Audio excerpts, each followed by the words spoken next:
give and they get. Then they run around town beating their chests like they forget. I can forget for now, but I won't never forget. No, love how I feel, knowing the universe got my back.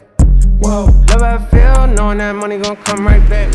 What's going on, y'all? Welcome back to the Journey Podcast. If you are here, please subscribe, like, drop a comment. Joined by the Journey Podcast in full, Jake and John. What's going on? Boom.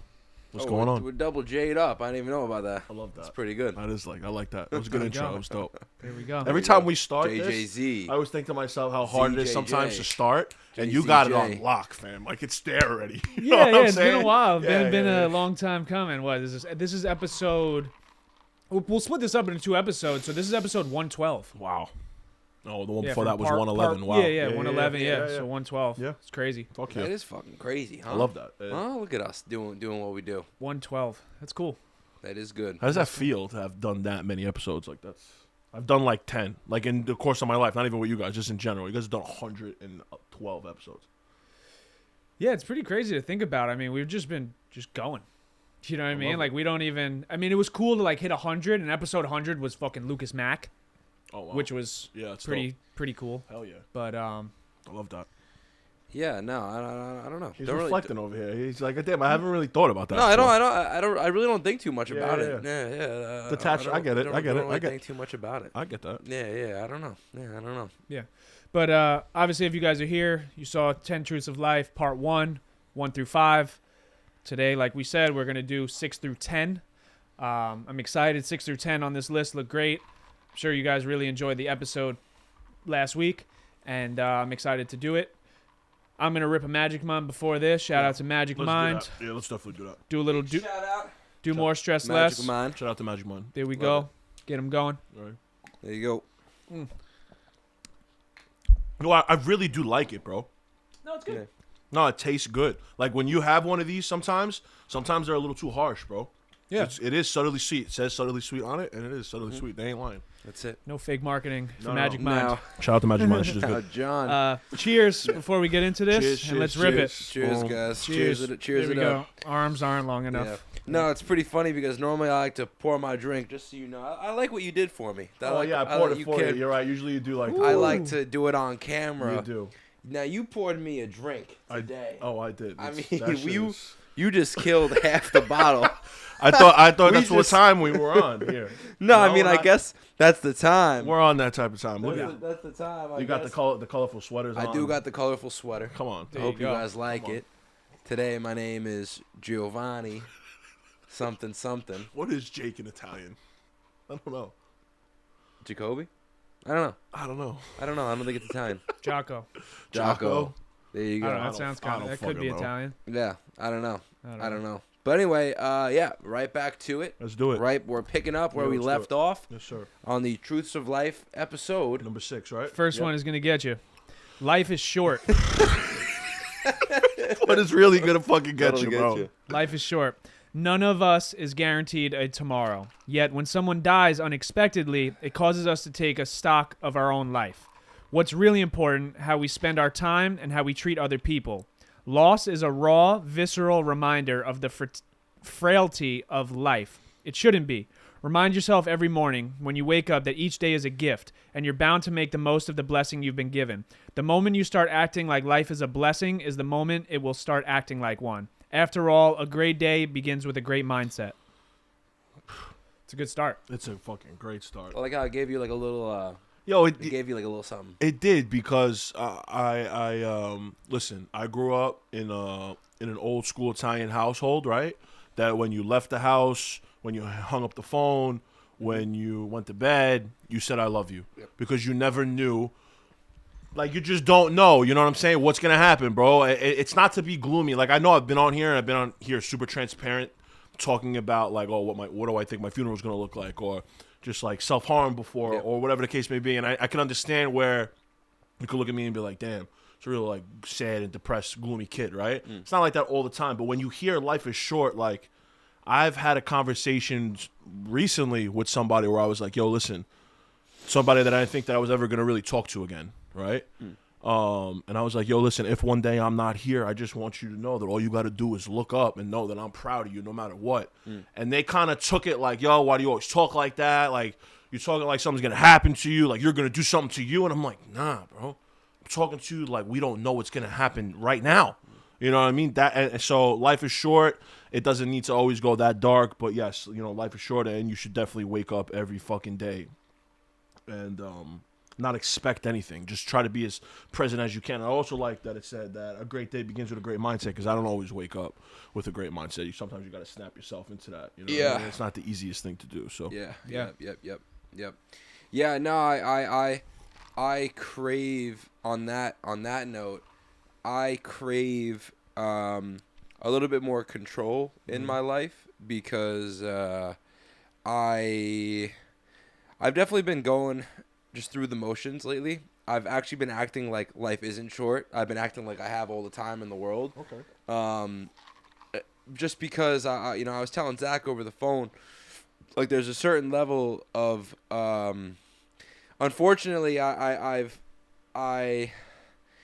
been thinking lately intuitively that our success is still going to take a while. So I've almost been like kind of going through the motions, just like letting days pass, because as each day passes, we're still growing on social media, and we obviously need that to get to where we want to be. So I felt like in the opposite of life is short recently. I've almost been feeling like I don't know. I don't have any like actual reminder of my own death. I also, this is gonna sound fucked up, I also don't believe that I can die right now. Elaborate on that. Looking back, I had a few very crazy close calls on my motorcycle when I had it. Yeah. And they were so crazy to the point of just like you wouldn't even like it was so insane that I don't know, I feel a little untouchable right now.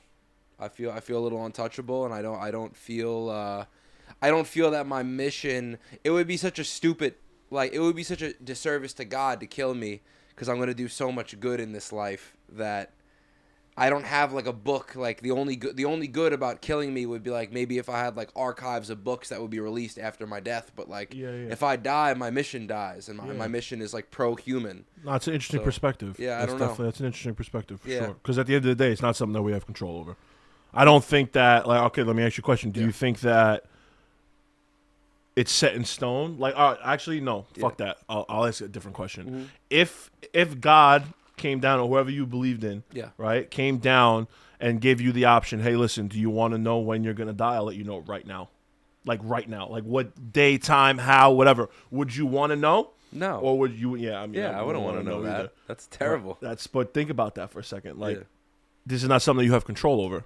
You know what I'm saying? Everything happens for a reason. It's like that story of the people riding their cars to work on 9/11. They got caught in traffic or were sick that day or whatever the case may be, and didn't make it there. Didn't make it to the Twin Towers. You know what I'm saying? In the moment, they were probably very upset. They were caught in traffic. I'm going to be late for work, yada, yada. But look, like God had different. It's kind of to what you're saying. Like, you know, they wasn't meant for them to. I'm not saying the people that were in that, you know what I mean? It was meant for them to go, but I'm just saying that's an interesting take. Everything happens for a reason. That's like the butterfly effect. Yeah. That's one of the butterfly effect things. You know what I'm saying? And just the idea that life is short in general. You could live 100 years and life will still be short. Yep. If you never lived in those 100 years, right? No, but that, like, it is. I don't know, bro. It's weird to even talk about life and death. It's just a finicky topic. Yeah, Logan Paul says that a lot. He was like, life isn't short. You're just not living enough. Yeah, 100%. And yeah, I think that's what it is. But I mean, I do believe life is short, and we don't really think about the time that we have here. And then as you get older, it just seems like the clock moves a lot faster. You know what I mean? Like when we were going through high school and middle school and stuff like that, you know, just sitting in a fourth period math class and you're looking like that 40 minutes like felt like days. Crazy. Yeah. You know, now 40 minutes it's like a nothing. phone. It's like a phone call, you know, grab something to eat. That's it. And 40 minutes goes by like that. Yep. And it's just, you know, time is really moving fast, bro. Like we're all, how old are you? 29, about to be 27. I just turned 27, so it's crazy to think about like how fast life is actually moving. Well, yeah. And you know, obviously I learned that lesson as a kid, like losing my mom. Life is short. I don't even honestly, I don't remember my mom much at all. Yeah. How old were you? I was 12 years old. So I don't remember really anything. Yeah. Very vaguely, I remember her. And that just constantly reminds me that life is short because, I mean, she didn't even make it to 50. And to think that she lived a life to only 49 years old, I mean, that scares me. Like, I'm 27. Yep. You Yeah. die at 49. I only got 22 years left. So I Yeah, got yeah. less of what I've already lived. Yeah. And it's crazy because my dad gave me this, like, VHS tape. And he was like, go through it when you get a chance. And I opened it up. It's like one of those old camcorders. And I hit play, bro, and it says 1998. And I'm 1 year old. And it was the first time I heard my mom and saw her since she died. Yeah. Wow. And it was crazy to Yeah, see it's that. Like, amazing. I sat there and I cried just Yeah, watching yeah. it. It was in the same house that I lived in right now. It was like Christmas. Yeah. It was my dad, my mom, and me. Yeah. 1998. Yeah, it's nuts. And I'm looking at myself like a little baby. I'm talking, Fuck. I'm crying, I'm laughing, I'm having tantrums, I'm running around the house. And I got to hear my mom's voice for the first time since she died. probably- And I didn't even remember what she sounded like. Yeah. Yeah. And it's- that was just always a reminder, bro. And then even losing our boy Jason, you know. What? Long story short, we grew up with one of our friends, Jason, and me and him, we were close when we were younger. And then as I got into my senior year of high school, we became really close again. Yeah. And he was one of my biggest supporters with basketball. Like, he bought me a pair of shoes and wrote me a letter, and he would always send me text messages like, yo, this is for mom, this is for dad, like, let's do this thing, like, stay strong, hang in there, when I would get down on myself with basketball. And went to college, came back, I was working, saw him driving, and I haven't spoke to him in a couple months, and I'm like, damn, that's Jason. I haven't spoke to him. Like, I'm gonna hit him up when I get home. I just got off of work, working at a fucking sneaker warehouse, and I went home, took a nap, forgot, went to the gym. Next day, I get a phone call. He dies in a car accident, and I never got to talk to him ever again. And that really hit me because that was the first time I was, I think I was 23 years old at the time. Yeah. And yes, I was crushed when my mom died when I was a kid, Yeah. but I was 12. Yeah. Then to lose a friend at 23 years old Hits you different. that I was really close to, and I had the opportunity to just talk to him one last time, and I didn't, really made me believe that, like, life is short. And when something intuitively happens in your heart and in your mind, and you get a thought to reach out to someone or call someone, do it. Yeah. Don't wait until tomorrow to say, oh, I'll call them next week, I'll call them tomorrow, because you really do never know, like, when the last time you are going to speak or see someone, because life has unexpected outcomes and unexpected turns, and you have to respect that. You may not always believe it, but you have to respect it, that you could be here today and gone tomorrow. So just like you said, every time you get off the phone with someone, just tell them you love them. All the time, And bro. just reassure that. So then if something were to happen, you'll have no regret. Yeah. And you know that, the last thing I told you was I love you. 100%. I live by that. Yeah. I don't go to sleep angry with, like, anybody Was I specifically. not in focus? No, you're in focus. I just want to, like, triple, double, quadruple check. Yeah, you're in focus. Okay. Okay. Boom. Um, I forgot what I was saying. You saying you don't go to you don't Oh don't yeah, go to don't bed go without- like don't go to sleep angry, like with a significant that, other yeah. or with a parent or a friend, or it doesn't really matter. I guess more so in my case, it's kind of been like significant other. Like, I'm not, even if we were fighting, like, I'm not telling you I love you, good night. You know what I'm saying? I'm not saying anything to you before you go to Right. bed, because you just never fucking know. Yep. And it's a weird perspective to have, but it's a real perspective to have. Sometimes you gotta be real, regardless if it's happy or sad. Sometimes you gotta face the fuck. You know what I'm saying? Yeah. And that's why I got "I love you" tattooed on the back of my head, bro. Like, cause that phrase has always been like, "I love you," spelled out like that, or just "love you," or what. They all have different meanings to me. I say, if I mean it, I say "I love you." You know what I'm saying? And that's just how I grew up. Because life is short. And you know when I also realized that life was short on an easier way was senior year of high school. But freshman year of high school, we have freshman orientation day one. We're only a freshman. We're in high school in the class. And the principal goes on the stage and is talking our intro to the school or whatever. And he's like, "Yo, by the way, these 4 years are gonna go by like that." your graduation. I'm going to be saying the speech at your graduation. You guys are going to remember this. Yeah. Right? I'm telling you, these 4 years are the quickest 4 years of your life, and you're all going to laugh, and we all laughed. And he goes, we're going to full circle moment this back at graduation. And what happens? He full circled moment back to that at graduation, and we all cried. Realizing, like, holy shit, that was 4 years, but that was the quickest 4 years of our lives. You know what I mean? So Fuck. Yeah. crazy. Fuck. Yeah, I definitely feel like that's where I've been feeling a little guilty, you know, just bro, just going through the motions. You know, I mean, you know, not to sound like a broken record, but I mean, unfortunately, growing a podcast is impossible, and the only thing that's gonna help us, in my to be honest, like actual opinion, is just time. Yeah. Time passing and us getting guests on and my YouTube channel growing and all of our social medias growing and us meeting the right people, and it's not something we can work on. Like there's no amount of, you know, brute force that we can go. It's not like tomorrow we can go play a game where we can go have a highlight and that can get us noticed. Like we have highlights all the time. How much millions of views of highlights have we had? But there's like no scouts in this game to where it even fucking really matters. No, 100%. You know, so You're that's been upset. That's the hardest part about, again, like this like entrepreneurial lane is like manufacturing purpose. Yeah. You know, because that's why that's how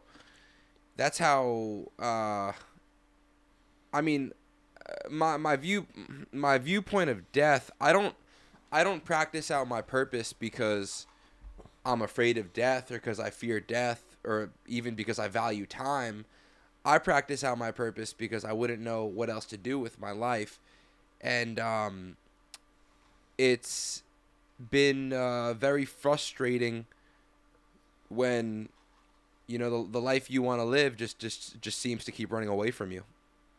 I saw Kevin Hart say this one time on a pod where he was like, the hardest thing about what we do is giving it your all every single day and not seeing anything from it every single day and it's not just one day where it all just snaps, but that compounding of that every single day eventually adds up somewhere. But while you're in that moment, waking up at 6 a.m. or going to sleep at 6 a.m. and doing all that shit and not feeling any sort of moving forward in the moment, it's the hardest thing in the world to do, to continuously keep doing it. Because eventually that's why people fall off, right? That's why they always say the only people who lose are the people who quit or give up. Yeah. It's like you got to just keep on going. Who said it? It was some president. Maybe it was Abraham Lincoln, where he said, if I had 6 hours to chop down a tree, I would spend the first 5 hours sharpening the fucking axe. Yeah.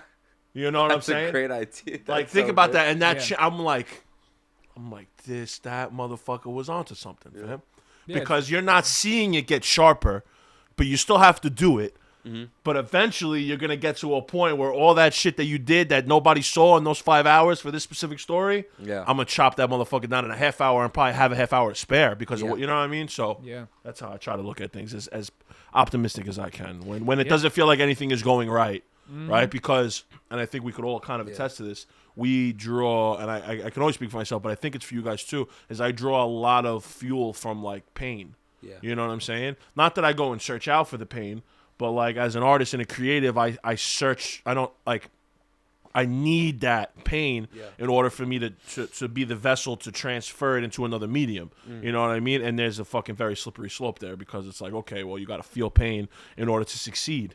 And it's like feeling that pain, my point is feels way much more, because 99% of it is pain, and that 1% at the very end is when you're going to succeed. You have to get through all of that first. Yeah. You know what I mean? And it's hard. Shit is not easy. Shit is not for everybody, bro. Yep. So it's a good one. Yep. Number 7. You don't have to wait for an apology to forgive. It's a good one too. Life goes a lot smoother once you let go of grudges and forgive even those who never said they were sorry. Grudges let negative events from your past ruin today's happiness. Hate and anger are emotional parasites that destroy your joy in life. The negative emotions that come with holding on to a grudge create a stress response in your body, and holding on to stress can have devastating health consequences. Researchers at Emory University have shown that it contributes to high blood pressure and heart disease. When you forgive someone, it doesn't condone their actions. It simply frees you from being their eternal victim. Yeah. I love that one. That's a great one.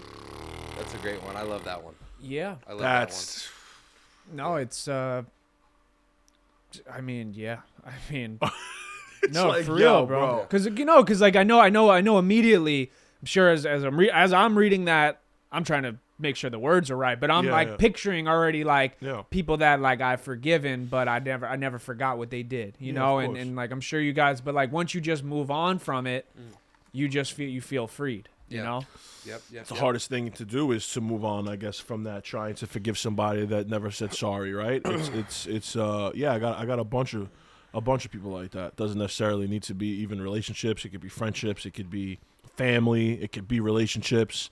That's the hardest thing to do. But I also think, and I'm not there yet either. You can get into that. Like I haven't forgiven some people that, bro. Sometimes I catch myself just like in this hour days where I'm just like rehashing shit that's happened.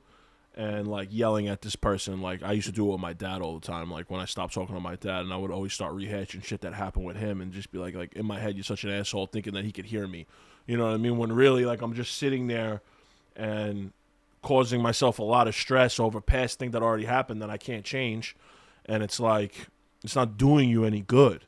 Right, like, and that's happened in like relationships that have failed, because it's just like I'm sitting here thinking like, how could you do this? How could you think like that? How could you treat me like this? How could you do that in my head while I'm laying in bed trying to sleep? Like just trying to like let it out, I guess, a little bit. And it's obviously you're not letting it out. Number one, it's just in your head. Number two, this person can't hear you, and you're really just doing it to yourself. And I'm a victim of it still to this day, where I try to catch myself. And when I went over this list before we got here, I looked at that when I'm like, damn, like I do that shit a lot, and it's a waste of time. You know what I mean? It's a waste of time. And you're right, like letting go doesn't necessarily. I guess it's a lot of ego involved. I guess it's an ego, like an ego thing. It is an ego. It's thing. a big ego thing, It and like when dealing with it now, specifically, certain people where they make you feel not wanted or you're not good enough. It's the biggest ego death in the world.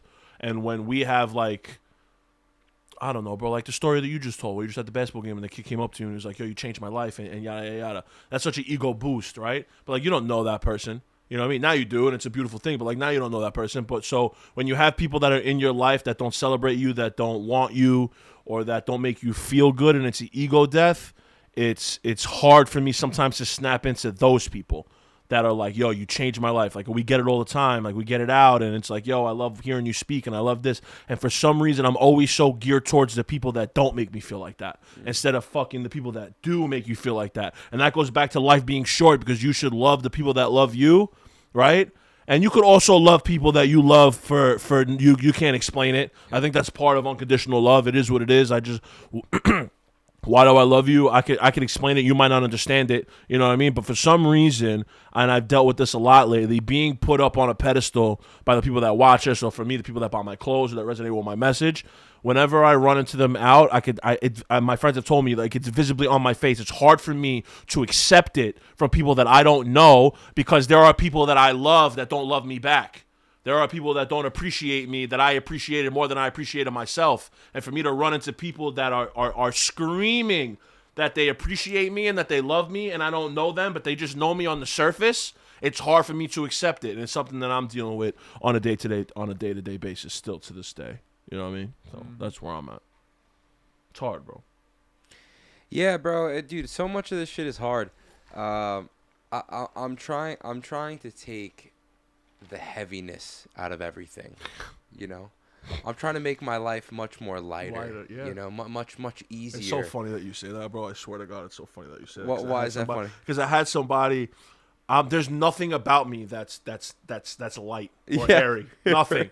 My emotions, the way that I am, my personality, the way that I look, there is nothing about me that's light and airy. And I've had people in my life that wish that I was just a little bit more light and airy. Like, not every single conversation needs to have a meaning, or not. I don't need to look for. There's little things, you know what I'm saying? And I've tried to kind of scale it back, and I have a little bit. But at the end of the day, everything about me is heavy. Yeah. And I'm trying to figure out how not to be that person. I'm trying to figure out how not to feel so much all the fucking time. Yeah. And it's something that I deal with today. So I just thought it was funny that you said that, because I'm working on that too. Yeah, I was watching a movie called Birdman last night. Good movie. It won Best Picture in 2014. It was actually nominated for 9 Oscars, which tied the most ever it was Edward Norton. Okay. So the Hulk. It was the first Batman, Michael Keaton. Okay. So there you go. Yeah. Rockstar, whatever. Rockstar. But anyway, long story short, one of the girls in the film is a drug addict, and she said when she went to AA, one of the things they told her to help her get over her addiction was they'd bring out like a roll of toilet paper, and they would roll it out, and it'd be this huge roll of toilet paper, and one little piece of the toilet paper, like literally one where you cut it off, one piece is how long human beings have been here, and the entire roll of toilet paper is how long the world has been here. So that one little roll, that 150,000 years while human beings have been here, if you zoom out, like zoom really far out of your life into when you're stressing about a problem, like really realize like how egotistical and self-centered you're being right now. Like, dude, like the world has been around so long, and humans have been around so long, for you to be like really stressing in that moment, like who, like you don't matter as much as you think you do. Yeah. And that, like, decisions, yes, I do believe decisions matter, but at the end of the day, I think if you're a good person, I don't see a world in which life cannot work in your favor. I think if you're just being a good person, that's the only, if you're that's the only thing that matters. Even like effort and shit, I would just say like above everything else is just being a good person. You know, bro, like there's too many times in life where like people get so twisted about a decision, and I've been that guy to get so twisted about a decision. I had an ex reach out to me 2 days ago. Really? And this is the text. She said, yep. Oh, we getting into it. Yeah, bro. She said to me, Jake. I said, that's my name. She said, never mind. I'm sorry. I'm being stupid. I said, what's wrong? She said, I don't know. I'm sorry. I don't think I should have texted you. I'm just drunk. It's not fair for me to do this. I'm sorry. So I didn't respond because. V or A? What'd he say? V or A? A. Okay. So I didn't respond because I'm like, I don't know what you want me like. Yeah, well, I don't what do you like say to that? I don't like when someone reaches out to me and then doesn't explain why they're reaching out. Right. You know, like they want me to play a game. Like Yeah, no. I have to play a game, so then you can play your game, and this can, like, I'm not gonna do that. Like, what are you reaching out to me about? Yeah. And she reached out to me, and like you could see like the stress in her message. She's like, literally, I'm sorry. I don't think I should have texted you. I'm drunk. It's not fair for me to do this. I'm sorry. Yeah. And it's like, yo, there's not going to be a nuclear explosion if you send your ex-boyfriend or your ex-girlfriend a text. Well, yeah. Like, I know a lot of people like really put a lot of energy and charge around that, but that's what I said before at the beginning. I'm trying to make everything less heavy. Yeah. Like, bro, if I want to send a text to my ex, it's just a text message. Yeah. You know, it's not the end of the world. She texted me the next day and was like, you know, I hope you don't think of me any differently. And I'm like, did you hurt someone last night? Like, you know, like, what is there to think differently of you right now? There's nothing wrong. And that's what we do in our lives. Like, we think that things are more serious than they are. So I'm just trying to zoom out of that and just remember that, like, even here, like this has to do with forgiveness. I'm just trying to even move past the concept of forgiveness and just try to be more in a place in my life where I'm okay with anything, because it's especially if it's small, you know, because the big stuff is gonna come, and I need my mental energy for when the big stuff comes. Yeah. So I'm not worried about you sending a text message to me right now. It's okay. Yeah. You know. Yeah. No, I've always been really good at that. Of just like moving past shit, and it stemmed from me losing my mom. Like I say, let's sound like a broken record. I always say, like, I've already been through like the worst shit. So like this thing I'm going through right now, or whatever you've done to me, like it's not that deep. Right. You know, like what bothers me is when people. It really bothers me when people do you wrong, and then they try to play the victim when you just match their energy. Yeah. When they treat you a certain way or they did you wrong, when you act the way that you should act in that situation, now they try to flip it and play victim like you're the bad guy. Those are narcissists, though. Yeah. Those are narcissistic people. Manipulative people. And it's like, yo, you chose to remove me from your life. You wanted to let me go. Yeah. Now, I was okay with it. I forgave you. I moved on. I have no hatred, no bad blood towards you. I just don't need you in my life anymore. I saw your true colors and I went the other way. Yeah. Now, since I went the other way and I'm doing fine, now a piece of you is kind of hurting because you're like, I might have fucked up. Now I'm going to try to work my way back into your life. And when I don't accept that energy, now it's a problem. Yeah. And that's the only thing that bothers me a little bit. But if there is some type of thing where there's a situation and someone did me wrong and they may have not apologized and we just kind of like distance ourselves and there was silence for a while, I'll always be the first person to reach out again. Like, it goes back to life is short. Because I know, like, at one point in my life, I did have love for you. We were like this at one point. So I'm cool with, like, yo, we good? Yeah. You know what I'm saying? Yeah, 100%. I'm that person too. We may never be the same again, and we probably won't be. Yeah. But are we good? You know? Yeah. Because if you were to die or if I were to die, I would hate to have that on your heart or my heart that we had some type of animosity towards each other, which is so unwarranted because the situation that we're stressing about is so small. It's so minuscule in the grand scheme of things. Yeah. Like, why are we doing this? We don't need to be locked in for life. Maybe we weren't meant to be for each other, whether it's a friend or a relationship. That's why I always say, like, friendships and relationships have seasons. Yeah. Sometimes that person is supposed to be in your life to go to the next season. Sometimes they're not. There doesn't have to be bad blood. There doesn't have to be a falling out. We don't have to hate each other. We're two different people on two different paths, and there's nothing wrong with that. That's okay that you're doing your thing. That shit is hard. I deal with that. That shit is not easy, bro. And it is a very hard thing to accept, but you do need to be able to forgive someone, never forget what they did, because I truthfully believe if someone does something to you, they will do it again. Yeah. When someone does something, that's who they are. Yeah. People don't change. When people show you who they really are, you have to believe them. You have to. You have to believe them. Yep. And it's a very hard thing. Let me ask you guys a question. Do you think that two things? Number one, is there a difference between being in love and having love? And do you think that when you're in love with somebody, it'll ever go away? Like, what is the difference? Me personally, I think that if you're in love with somebody, you're in love with them forever, probably. But if you have love for somebody, that shit could go away.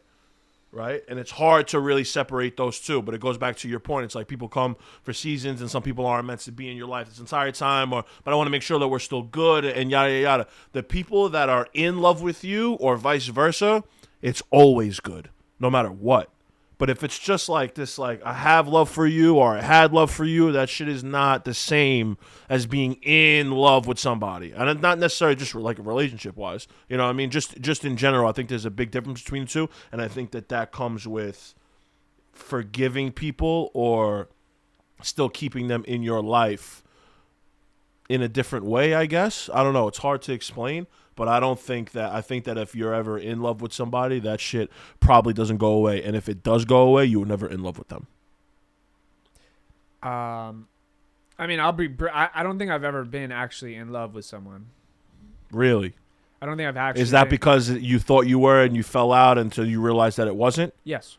Okay, so yeah, there. Like, I mean, maybe in the moment, you know, I felt love. I felt like this was my person, and then, I mean, like you said, like if you're truthfully in love with someone, like there will always be some type of thing. 40 years there. from now, I'm still probably going to still feel the same way about you if I was ever in love with you. Does that mean that we're together? No, but that just means that this shit just never faded away. You know what I'm saying? Think about it for a second. Meeting up 40 years later, because it's there. You know, like what are you gonna do? That's there. That's what I'm saying. Love isn't always about possession, though. No, it's not. You know what I'm saying? A lot of people correlate love and Yeah. possession. They feel like, yo, because I love you, I need to hold on to you. I need you here, and that's not always true. You can always love from a distance. Yeah, that's the hardest thing to do. I feel like I have a lot of love for people that were in my life at a certain point. Yeah. But I don't think I was ever in love because I'm not. I mean, I don't wake up and think about that person. That's a good way. You know, to put I don't it wake too. up and that's not the first thing on my mind. Yeah. Maybe if a thought comes or something reminds me of them and like, oh, like I hope they're doing okay. Yeah. But I'm not. There's nothing like yearning inside of me, like a burning passion that like I need this person in my life, like a romantic love story, dear. You know, with all these movies, right? Like I don't have that. So I don't know. I That's do interesting. have a lot of love for people. There are a lot of people that I don't speak to anymore that I still have love for. And I will always have love for them. Yeah. Because I know deep down, like, they didn't mean it or I didn't mean it. And we just weren't right for each other in this period of time in our life. We may rekindle things later down the road. Yeah. Maybe there's something that can happen. But right now, we don't need to be in each other's lives. Yeah. But I wish no ill will on you. Oh, I no, always want the best for you. I hope you do good in life. I hope you succeed. I'll always have love for you. And that's fine. Yeah. And you need to leave it at that. Because when you try to force something, that's when shit gets messy. 100%. When you try to force love or something or connection with a person that's not actually there, that's when shit gets messy. Yeah. Because now you're not thinking logically. Yeah. You know, you're thinking based off of like how you feel in that moment. Yeah. And that moment usually fleeting. it comes and goes. 100%. And a lot of people act on their immediate emotions. And it's like, yo, give it a day. Give it 2 days. Yeah. Sit, think with it. Yeah. If you still feel that way, take action on it. Yeah. But sometimes it's not good to act on your immediate feeling, you know? You didn't have to come at me like that real quick. You know what I'm saying? He didn't know he was coming at me. You came in. I want to hear what you got to say about Yo, being in before love. I don't want to fuck this up. This shit is on 1. It's fine, bro. If it dies, we'll rip No, it I just off. remember the last time like it was on 1, the audio got very bad. Like the audio doesn't run good when it's on 1. That's the only thing. I just don't want to continue and then have it fuck up at some point, or because we don't know how it sounds. You have all the batteries? Okay. I might have some inside. Yeah, I'll check it's up real to you quick. guys. Yeah, I'll check. check real quick. If you want to be so safe, just cut real quick and then cut right here. I think I was getting ready to ask him that. Where he was at, I don't remember, but I was definitely getting ready to ask you if you've ever been in love. Could be a Because he clip. said he'd never been in love. And I just want to know. I know I've been in love. Give me 1 second. Oh, I don't know if in this episode you're going to see what he just did, but he just finished his drink, and it was about halfway full. I'm just going to get drunk. fill me up. No problem. Yo, we're fucking alcoholics, No problem, bro. cousin. I was just thinking We to need myself. alcohol. I swear I was just thinking to myself that this pod is going to make it so that my alcohol tolerance is absolutely out of this world. Oh, my God. And I'm okay with that. I think I Is drank. it doing it once a week? Is that going to raise our tolerance? Like I that? drank If four, we- I if we drank kill- 4 times this week. If we kill a bottle every time we come here, yeah, I think maybe at some point some shit's going to go down. Yeah, I drank 4 Which times I'm this fine week. with. That's pretty bad. That's pretty bad. Yeah, I drank on our pod with Jake and I. Uh-huh. I drank on our pod. yeah. Then I drank Thursday night, and now I'm drinking tonight. Hey, listen. Bro. It makes me, like I said, I can't smoke and talk on the pod for hours, but I can drink and talk for hours. Yeah. The drinking makes it so that I can really get into it. And you are not getting away with the question I just asked you, by the way. I don't give a fuck where this what he tried to do. He conversation tried to goes deflect away. it. He tried to I don't deflect it. care You where saw it goes. But you just said your me a ex texted you the other Give me day, a second. so I really want to know the answer to the question. If you've ever been in love before. Appreciate you asking me questions. You're damn fucking right. pretty good. Of course. All right, ask it again for the hook for the clip. Have you ever say it real cool? Yeah, too. yeah. No, but I don't have like. Bro, I'm joking. I'm not here. That's funny. That is funny. I don't want you. You should probably And he leave. was like- you should probably leave that in the episode too. Fuck it, Have you ever been in love before? Right. Why would- Jake. We left the light on the whole time. What's wrong with us? Yeah, just leave it on because Yeah, we whatever. set the cameras on Yeah. that. Yeah. Unless you don't want to talk about it. Nah, bro. I just don't. I don't believe in love the same way I used to believe in love. Okay. And I've kind of said all I needed to say about it. But I don't know, cause it's love is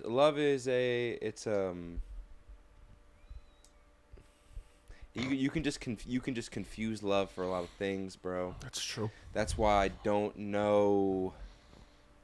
I don't want to, bro. It's like I've just talked about it so much that I don't want to do the exact same clip again. So I really don't I know get how it. much I can give you. Okay. I'll give you something brief and small and sweet. Okay, All right, brief yeah. and small and sweet for you. I love it. I don't believe that you ever actually can be in love with anyone. Do you want to know my reasoning? Absolutely. Okay. Yeah, absolutely, I do. So, I think love is a switch inside of you Okay. that someone can turn on. And there's people that can turn it on and people that can't. I think when you meet someone that you feel like you're in love with, They're just really good at turning that switch on. So that's kind of how I view love. I don't believe it's like this magic. I don't think. You don't believe in the Hollywood fairy tale story, well, no, high school love. I do believe in that, but it's not. You want my honest? I can't even say my honest thing. Yes, you can. You absolutely can. I'm gonna say it, but I don't want to say it.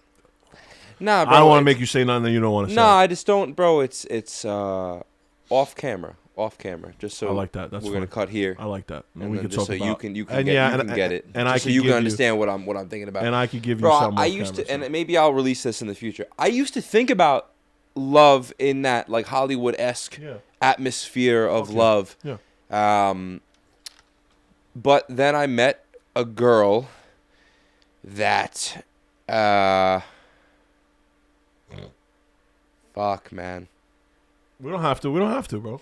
Nah, it's hard, bro, because the girls in my life that I felt like I was in love with, they always crashed and burned.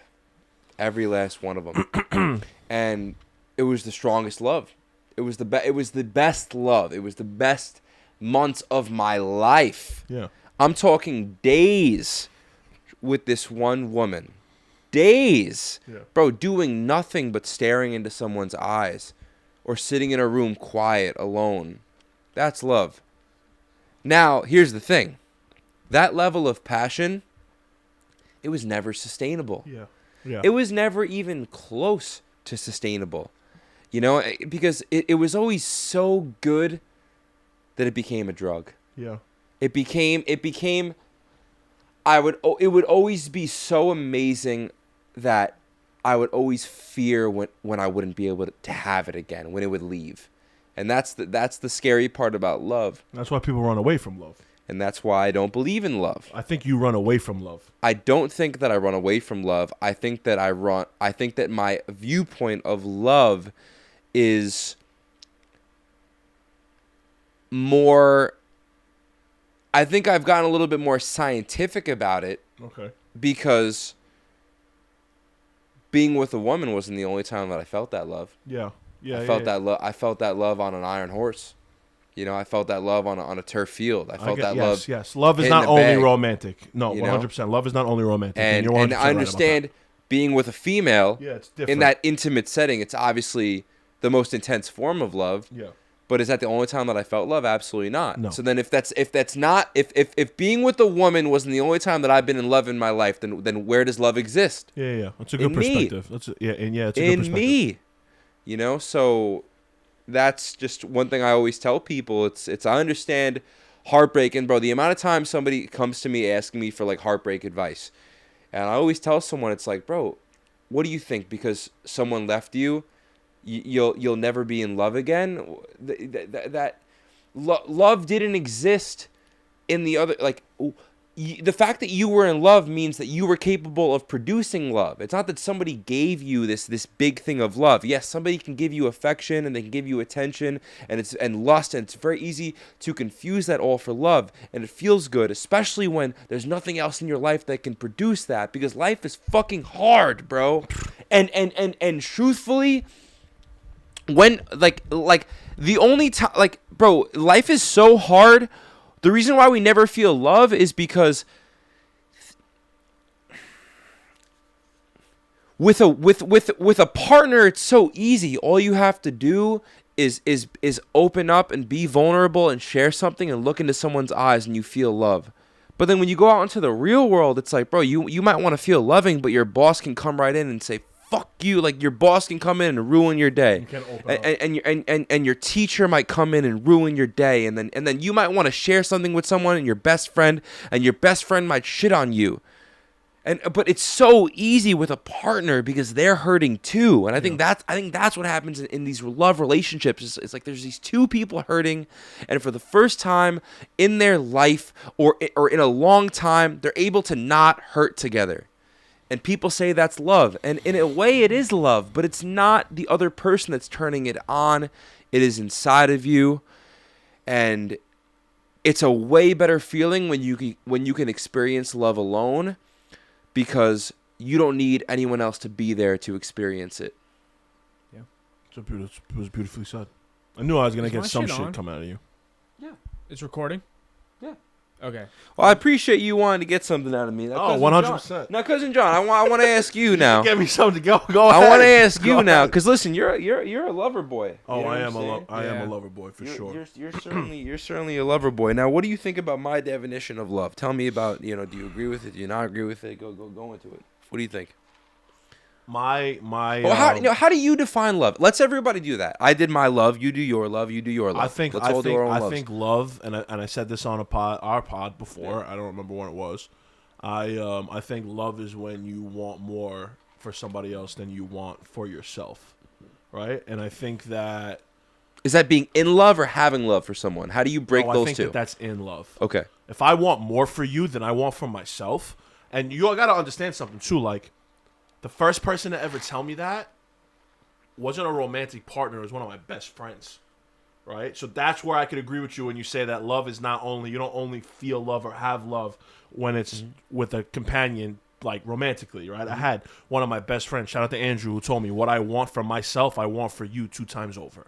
Right? That is love. Now, when you translate that to a companion, it depends on the person, because that person can take advantage of it. That person cannot feel the same way about you that you feel about them. It could be a different type of love. And that's when I start to think that being in love and having love are 2 completely different fucking things. Because when you're in love with somebody, bro, like, yo, listen, people run away from being in love. Even if they know that they're in love, they run away from it because it fucking engulfs you.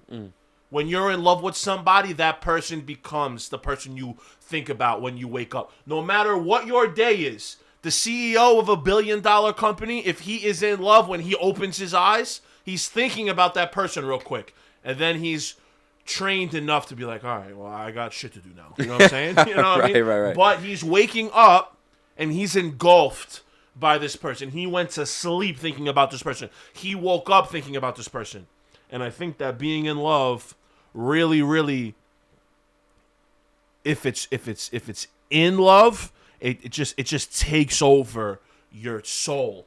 You know it. You feel it. There is no question about this shit. You know what I'm saying? And when I have love, it's a lot different, because you could. I think the difference between being in love and having love is being able to separate yourself from a situation emotionally and being able to look at it from a bird's eye view. When you're in love, bro, you're crazy, right? On a good sense, on a bad sense. When you have love for somebody, you want the best for them, but like, you don't put that person above you. Like, bro, I'm not saying that your parents are in love with you, right? But they want more for you than they want it for themselves. Like, it doesn't necessarily need to be romantic. The way I'm talking about it is kind of sort of romantic, but I'm talking about it from a general sense of being in love, or just love and then having love.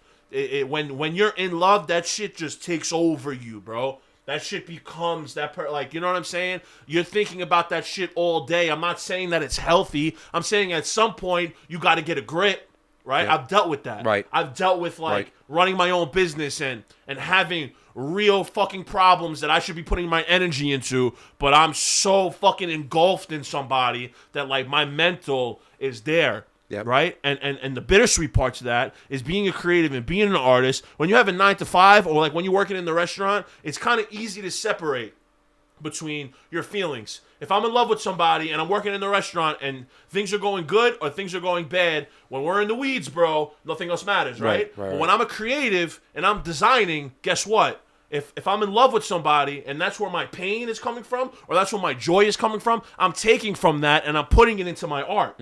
I can't separate it. There is no separation.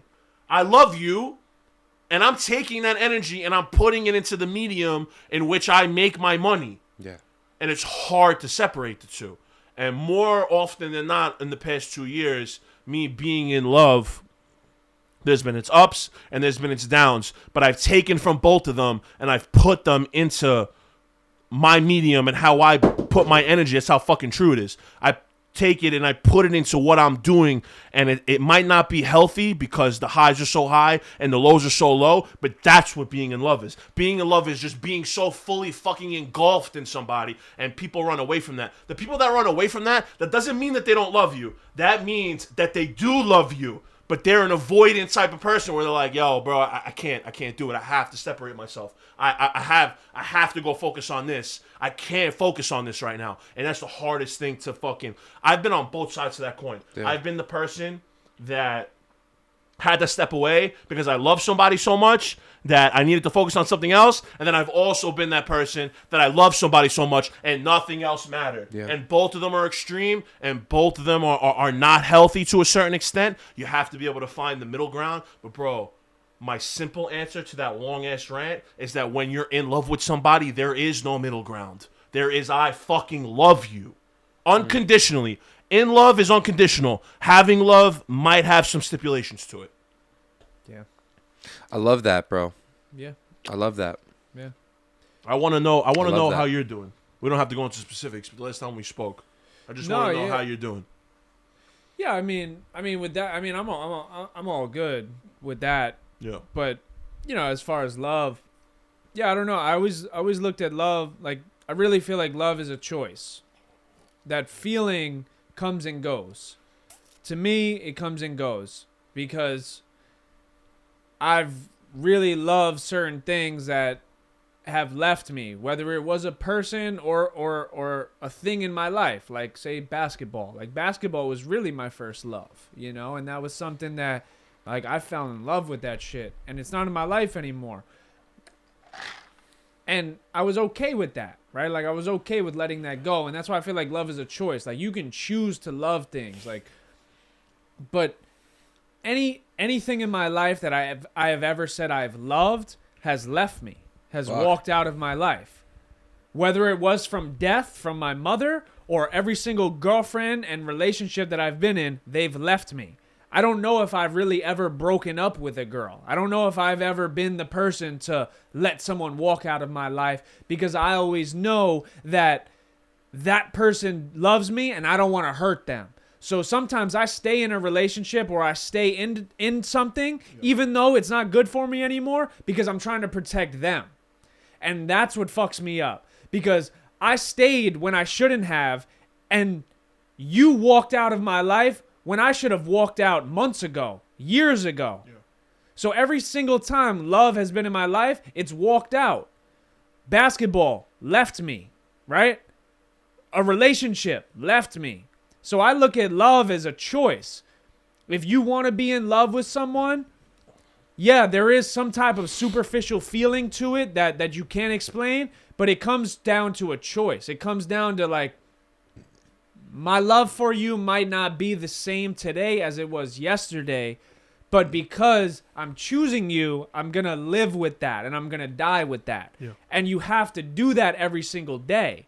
And when you don't do that every day for a long enough period of time, that's when people start to fall out of love. People start to walk out of your life. Yeah. People start to think about, how do I actually feel about you? Do I really love you? Yeah. Do I really want you in my life for the rest of my life? And now it's so hard with just options and choices and social media and all these other distractions that we have in our life to sit there and dedicate your life to one person. That's a choice. Yeah. I don't care how much you feel. You can feel however you want on one thing, but you still have to choose that feeling every day because there's going to be other feelings, other noise, other ideas, other opportunities that might distract you a little bit. And now you have the decision to make. Do I want to choose this thing that I say I love, or do I want to choose this new experience, this new feeling, this new opportunity that I may never get the opportunity to feel that again? Yeah. So that's why I feel like love is a choice, because love can walk out of your life. And people can choose not to love you anymore, even though they might be in love with you. They might love you. They might want to spend the rest of your life with you, but they may choose for a period of time to not be with you anymore. Yeah. And sometimes that period of life can destroy a relationship. Sometimes people think like, People are too caught up. I'm with you on that. People are too caught up in this fairy tale love. Like, if it's meant to be, it's going to be. No, it's not. I don't believe in that shit. Yeah.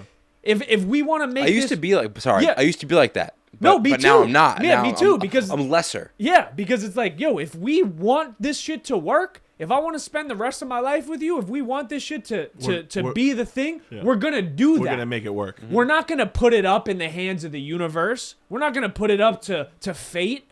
If we find our way back to each other, that's bullshit. Yeah. Because you're going to meet someone else, I'm going to meet someone else, and slowly we're going to forget about each other. Yeah. And the more time we spend away, the more time we get comfortable living without each other. And when we live without each other for a long enough period of time, I start to convince myself, like, maybe I never even loved you. Maybe I don't even need you in my life anymore. And maybe deep down, you could have been the person for me. Yeah. But since we spent so much time away from each other and we have experienced so many other people, we don't believe in it anymore. We're not choosing love at this point. Yeah. And that's why I don't believe in fate and if it's meant to be, it's going to be. Because you know how many times I've heard, if it's meant to be, we'll find our way back to each other, and we never find our way back to each other. And sure, the other side of that, you could say, oh, No, it wasn't meant to be. It's like, no, we just didn't want it to be. We didn't want it to be. a And bar. that's okay. Yeah.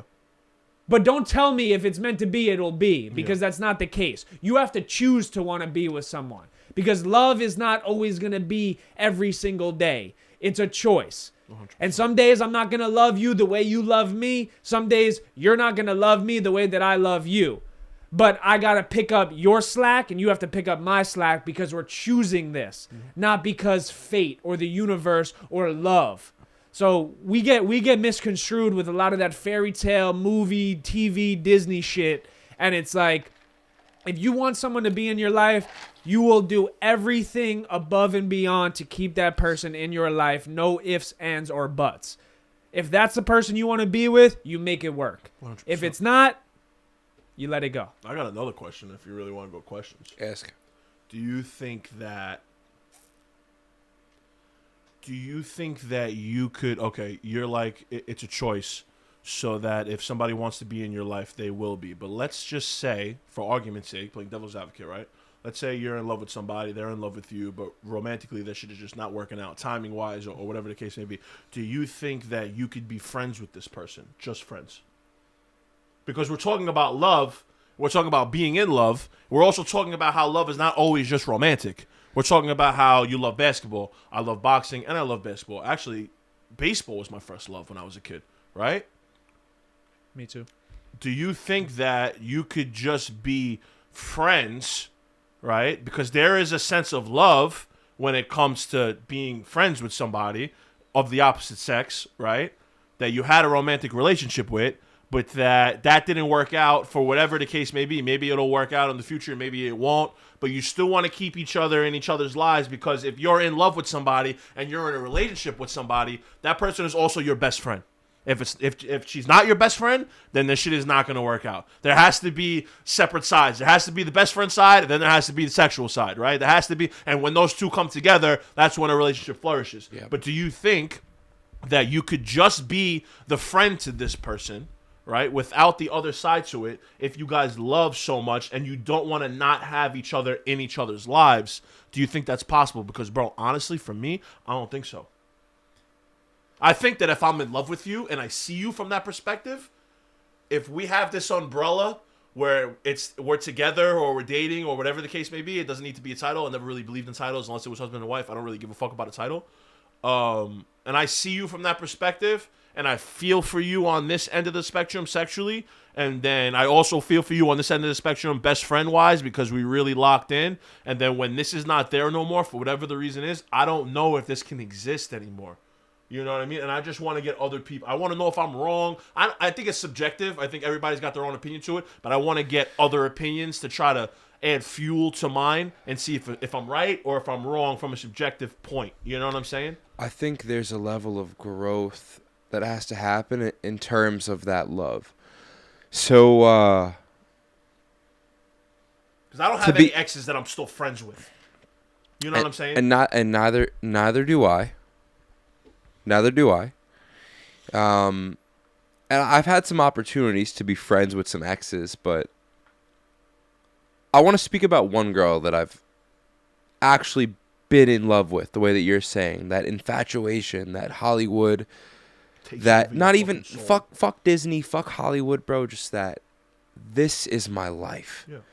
This woman is my life. It's everything to me. And I think I pushed back against that because I saw That's what I'm talking about. I saw how unsustainable it was. Because bro, it's not. Your woman can't be your everything. No. And I'm not gonna go into why, No, but you're right. she can't. She can't. It's not. Bro, even in the Notebook, bro, like even Noah, like even the girl, like he still had to build the house. That was his purpose in life. It wasn't even the girl. He had to build the house, and then once he built the house, then he could be with the girl, you know? Like everybody still has a purpose in life, and it's not another person. I don't believe that it's ever another person. Like everybody has some type of destiny here. In terms of that love that you're speaking about. Bro, I've only been in that type of love once in my life. And it's funny because it's with the girl that texted me. And the girl that I was in love with, I've never...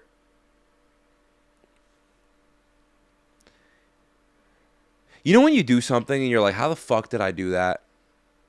You know, like, when like you do something and you're able to look at it like a month later or 2 months later and you're like, what was that? Yeah, way too often. Was that, was that me? I mean, bro, I've never been so confused with who I was than the person that I was with my ex. And that made me create this entire... It didn't make me... It made me try to learn what love actually is. Yeah. Because I looked back on the person that I was, bro, and it wasn't me.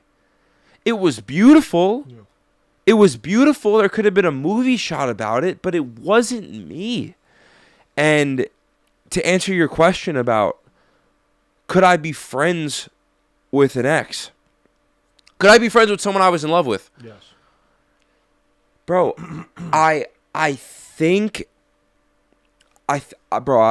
just think that time has to do what it does. And not only... I've done so much work on myself, bro, that the one girl that I was actually in love with in my life, if you brought her name up to me a year after we broke up, 2 years after we broke up, 3 years after we broke up, 4... Bro, it would immediately, bro, I'm right back. Oh, you feel it right now. And that was the worst thing about being in love was I couldn't get over it. Because anytime I'd cook, I used to cook like that with her. Anytime I go shopping, I used to shop with her. Anytime anything in my life had to do with the other person. Yeah. That was being in love. But I saw through the veil, bro. I saw through what it was. I was in love, but I was also hurting. And that wasn't a good kind of love. Because I would have never been the right partner for my woman in that state. Because I couldn't even be there for myself. I couldn't even take care of myself. So how could I have ever taken care of a woman, and not even a woman, bro? When you're in love with someone, you want to have a family with that person. And in that place that I was in, I could never be there for anyone. I would never be able to be there for anything other than this love. And it's shallow because there's so much more than just that. But then going back to could you be in love? Could you be friends with someone? Bro, after a long time, long time, unfortunately, if you have emotions and those emotions are still there, you can never be friends with someone. Because the moment that person gets brought up, you'll feel it all over again. It'll all come right back like you're still in that relationship. But that's why work so hard on myself, bro, because I've learned over and over again that my emotions and my thoughts, more often than not, they're as beautiful as they are, they're not me. Yeah. And it's sad. Yeah. Because the love that I've had for people in my past, I want to honor it. It was so beautiful. But I've gotten to the point now where I've realized I have to move on. And once you really get to that place, when you do move on, you're able to look back on past relationships, and you're able to say, it's you know what's sad about it, bro? It almost becomes an entirely new thing. So you have to be willing to let go of what you had to start something fresh. For sure. Yeah. If that is something you want to do. If you truly want to have a relationship with someone that you've had a relationship with in the past, you have to throw out everything you know about that person. Because it doesn't exist anymore. And I don't think that you could do that if you were ever in love or still in love with that person. That's my thing. Yeah. I can't talk about me 10 years from now. You know what I'm saying? Yeah. I don't know. Like, yeah, maybe I could be friends with whoever it is. Nobody specific, but I'm just saying. Like, you know what I mean? But right now, in the moment, no. Who's this girl you're talking about? No, it's not even somebody specific, bro. It's just in general. Like, I'm thinking about how my first ex, that when I was 20, that I really thought that I was in love with, that I really thought that I was going to spend the rest of my life with. Mm-hmm. And, like, I do not feel like that now at all. But, I also would never want to be her friend. Yeah. You know what I'm saying? Like, I would never want to be a friend. And that's, I guess, kind of how I knew, looking back on it. Like, bro, you guys didn't know me back then. A lot of people that are watching this didn't even know me back then. But, bro, like, I went through a period of time in my life from, like, I had to be 20 or 21, right? My parents got divorced, and the girl that I thought that I was going to be with the rest of my life broke up with me all within, like, a 60-day span. Right, and I had no hope for like love at all at that point. I'm like, all right, listen, like this shit is a dub. Like, I was in love with this girl, and now looking back on it, I was not in love with that person, because if they were to walk into this room right now, it would have no effect on me. So that's how I know, right? But there are people in my life, I guess two specifically, and again, I always said, and I've said this to both of them, that I wouldn't go specifics on here about shit like that, because it I've had the same conversation. It's a hard conversation. Yeah. Because being very open and transparent as I am, and maybe some of these timelines have kind of sort of went like this, you know what I'm saying? So for them to like watch this and hear it and listen to me speak, it's hard for them. And I said that I wouldn't do it, but I also could not be just friends with these two people that I'm speaking about, and I know that for a fact. Now, does that mean it's because I'm in love? Or it's just because it never was what I thought it was, which I don't think it's that at all. I know that I cannot just be friends with these people. I know it, right? I'm not saying that I was in love with two people at the same time. That don't happen. But I'm just saying over the course of from 23 to about to be 30, in that 7-year period, I was in love with two people, okay? How that happened, what the timeline is, it doesn't matter. But I cannot be friends, just friends, with these people. Maybe 5-10 years from now, yeah, maybe. Yeah. You know what I'm saying? But the most recent one, absolutely not. Absolutely not. Okay? The one that's been there by my side, maybe if stuff didn't work out between us, maybe at some point. But right now, just friends? No, definitely not. And I think that that's the way that you could really separate your feelings. Yeah. To a certain extent, because there are two different spectrums. You know what I'm saying? No, yeah, it's hard, and I also think, I mean, I don't know, I also think it's a little bit different. I mean, maybe not, because I'm now I'm hearing your perspective, but Yeah. I mean, my initial perspective when you asked that question was, I feel like it's a little different for men and women. Yeah. Sometimes I think it's a little different for men and women, because as emotional and as vulnerable as we do get sometimes, I do believe I could be friends with an ex, but and I've tried it. I've tried it in the past, and it doesn't work, because women tend to be a lot more emotional than men, and that's just how we're genetically designed. And also we're physically designed to kind of want more physical out of a woman. So that friendship sometimes leads, the man might want one thing and the woman might want another thing. Yeah. Been And there. that's why it kind of doesn't work, at there. least from my experience. No, you're 100% right. You know I've what I'm been saying? there. So that's where I'm kind of at. I could do it. I mean, at least because, like I just said, like I don't think I've You've ever been in love. in love. Yeah. So anyone that I've been with in the past, sure, we didn't work out romantically. I would still I still fuck with you. Yeah. I still want to be in your life. That's hard for me. I'd I still know. want to communicate with you. Yeah. I'd still like to see how you're doing. Like, I still fuck with your family. Yeah. I still fuck with your dog, you know, whatever. You know what I mean? Like, that's how I feel, you know? Because, it goes back to number 6. Like, life is short. Yeah. You know, at one point, like, we were locked in. We was cool. We were everything for each other. You know, we don't have to be that anymore, but we could still be cool. I know. There doesn't have to be, like, we don't need this silence. Like, I'd like to know what you're doing with your life. I'd like to see how you're doing. I'd like to see how maybe I could help you. Yeah. Or maybe I'd like for you to know what I'm doing. But that's the thing. That is the thing. Separating those two could be difficult. I don't know. Yeah. I'm saying sometimes, I know you feel this. I'm sure you do too. It just seems that when relationships don't work out with a man and a woman, sometimes the man takes that pain and he goes like this. Sometimes the woman takes that pain and they go like this. Yeah. Ain't that the truth?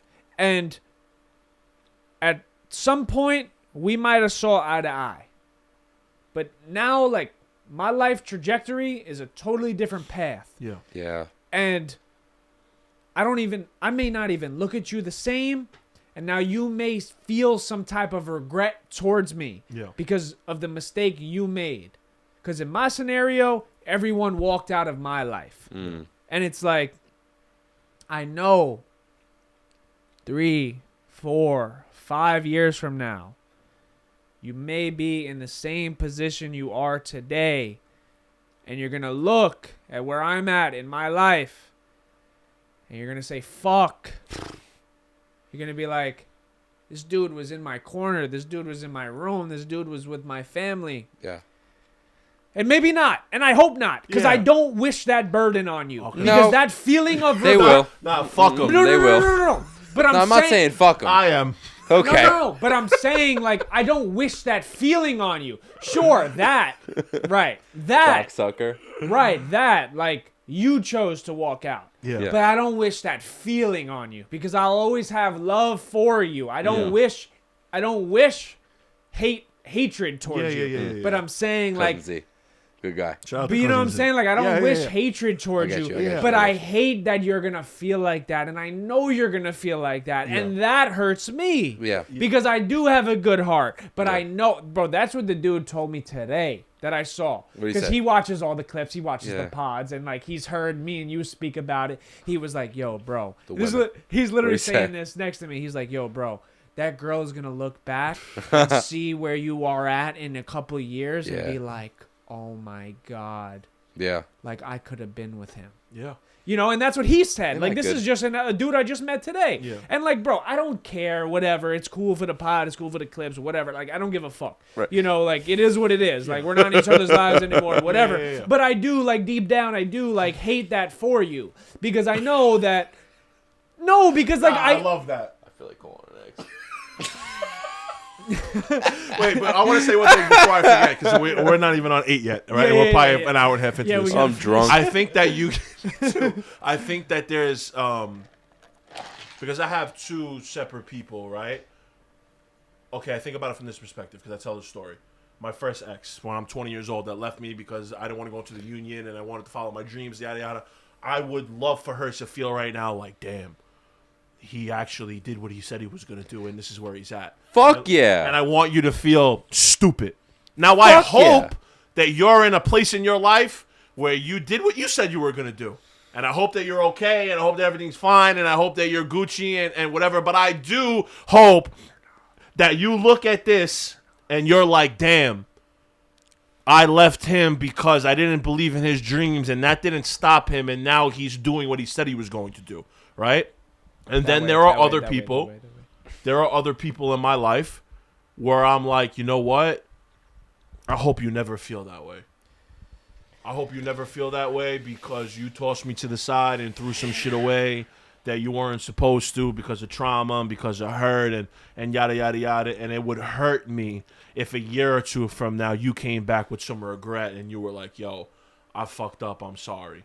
Because number one, a year or two for me is a lifetime. I'm not going to be the same person, right? I'm probably not going to be there no more. And number two, I care way more about this person in the moment than I did about that previous one. And I just don't. I can only recognize that in hindsight. You know what I'm saying? And then there's somebody that never did nothing to me. Nothing, no hurtful nothing. Loved me to death, didn't do nothing, and wanted the best for me. And maybe it didn't work out, and we're working on it, or it's the future, and we're trying, or whatever. And that person, I have no malice towards you at all. It's just the timing wasn't working out, right? And everybody gets a different version of me, which is weird. But I don't wish malice on any of those people regardless. Yeah. Some of them I want to have regret. Some of them I feel bad if you do have regret. Some of them have no reason to have regret. You know what I mean? And it's hard, bro. It's hard. And I'm drunk, and we're talking about some shit that I never want to talk about. Yeah. So. No, it's And, hard. yo, how hard is it to have that conversation with women where you're like, yo, I'm not going to talk about you on the pod, but also I'm super transparent, so I kind of I don't fucking like it, bro. That's been my problem lately. Is like I've felt myself holding back. And Yeah, we can't. I don't want to. We hold can't, back. bro. We can't hold We back. can't hold back. We can't. We have to like really shoot it, bro. And I think them not watch it. I think I start sending out some text messages tonight. Hey, by the way, don't even. I know you want to support. Don't even watch my podcast. Don't even. I'll let you know. I'll let you know which ones are watchable and which ones aren't. Do yourself a favor. You're gonna nitpick at everything. Don't even watch this shit. nah, bro. Because I have to, bro. We have. Because I can't hold back. We have to speak about this, bro. We have to speak about it. And one, for our therapy, and then two, it's because, bro, like people need this shit. You know, 100%. like, bro, like the heartbreak is something that everybody deals with. I want to speak about City Boys being up. So, Okay. Because let's not get it twisted. Let's not get it twisted. Nah, City Boys bro. is definitely up. nah, bro. I was so hurt over my last over my the one girl I was in love with in my life, bro. I was so hurt. You wanna know what I did, bro? Yo, when we broke up, I shot her a music video, and I'm gonna show you it after this pod is over. Because it was when I first learned how to use the camera. Okay. I shot her a country music video. And you were broken to the up? song. Yeah, she broke up with me, and I shot her a country music video to the song "What If" by Kane Brown, and it's "What if I was made for you and you were made for me," right? Okay. Real stupid. I went to Party City, bro. I got a whole bunch of props. I made my friends dress up. We shot a whole music video. Okay. I shot the fucking music video, and guess what came of it? Nothing. Nothing. Yeah. 4 years later, hey Jake, I'm not in a good place. I'm struggling. Would love to talk to you. I'm not laughing, but I am. Because they'd always fucking... City Boy, bro. Everything that's supposed to circle back circles back. Bro, I did not think when everything is supposed to happen. When we broke up. No, bro. I said I don't believe what's meant to be is gonna be in a relationship. I do. I don't believe so. I do. I think when you fall in love with I don't know. I know you in a moment. I don't know what I'm saying. I think drunk, that bro. when you do find the person that Well, engulfs you just said you've been in love, so you think you're gonna marry this girl? You think at some point I've been in love multiple times. So you think you're gonna find? So how are you gonna marry both of them? You're not. I'm going to Taco Bell. You're not. You're not because Let's do the it. way that things are supposed to happen for a reason, and that reason just hasn't come up yet. It could be 2 years from now where you realize, oh, I wasn't in love with this one, but I was. I thought I was in love with the one from when I was 20, but I wasn't. But I'm saying, you know what I'm saying? The only reason I don't And it agree didn't with work. that is because you can only control you in that situation. Yeah, that's the hard part. You can only control you. Yeah. That's the hard part. What if that girl in that time being, right? What if she What if she finds someone Somebody else? Yeah, 100%. And that's she, what was supposed to be, though. Yeah, but what if it's not? But No, she you're settles right. with him because he has money, he has stability, Yeah. he has that, and a girl falls for that. You You're know? right. No, you're right. You know what I'm saying? And then what's meant to be should have been, but it didn't. But it didn't. You you're know, right. there is fairy tales where it does happen, where Yeah, you do fall out and you have a childhood and a high school love and you go your separate ways and you work your way back. Is there scenarios that happens? Absolutely. But is there scenarios where that girl might have been in her life Yeah. where financially or life-wise in her career or something like that she was really lost and she needed a man in that time frame. Yeah. And she just kind of stays with him, and she might have a kid, and now they got a family, and now she never finds her way back to you, even though there might always be some type of interconnected love that you guys were meant for each other, but the timeline was off. No, you're and, right. and the choices that were made at certain times in your life, butterfly effect, you choose one thing, everything else changes. Everything else That changes. was my perspective on it. No, I get Because I it. want to believe in you know how many times I've said, yo, if it's meant to be, it's meant to be. We're It'll going to be. work out. It'll be, and maybe my shit wasn't meant to be. Yeah, but yeah. that's all I'm saying. That was No, I my get it. perspective on it because it's I just get it. like, sure, you can have the universe and karma and life involved, Yeah. but there does come reality and life 100%. choices that also play a factor And that people. sometimes you can't undo. You're right. And that's the thing, you know, and like I know us in this room can make those choices, but I know the majority of people have a very tough time making those tough choices, and sometimes they do things that don't align with who they are, but they do it because it creates comfortability. It creates a comfort zone where they feel safe. And we're okay being in the unsafe zone. We're okay being uncomfortable. We're okay being scared because we know when our back is against the wall, we work better. We go against the grain and we'll figure it out. Sometimes we like working with our back against the wall when a situation gets uncomfortable I do and then we sometimes. figure it out. Yeah. But there's a lot of people in this life that don't know how to operate like that. So they find something, they find a blanket, they find a safe space, and they find something that, all right, even though this might not align with what I really want with my life, it's all right. And so many people settle for all right and okay and mediocre. We're not those guys. No. We're not. And that's okay, but that's what I'm saying. That's why that if it's meant to be, it's meant to be. Doesn't always work Doesn't out always work because out. the other side might not give that meant to be a chance to fulfill what is supposed to happen. Zach's been talking to me. all He's saying pod. stuff. He's saying some stuff. He's saying things. All right, let's go to number Let's 8. go to number Fuck. 8. It's the most drunk I've been on a podcast since the Happy Dad episode. All right, let's go to number 8. Let's go to number 8. This dude, John, John's at bro. 27. What am I at? What's percentage over there? 74. 74. Should I plug him in? I should plug him in. I No. should plug him. If these last 3 are gonna go anything Sure. like the first 3, we're gonna be here for another hour. So Sure, I'll talk. yeah, you talk up. Yeah, go number 8. Yeah, you facilitate. I'm in your shot too. Wow. You living the life. All right, here we go. You know, bro, when I gotta get dialed, though, I get dialed, no problem. Oh, I know. When I gotta get up and get in the mix, I'm starving, bro.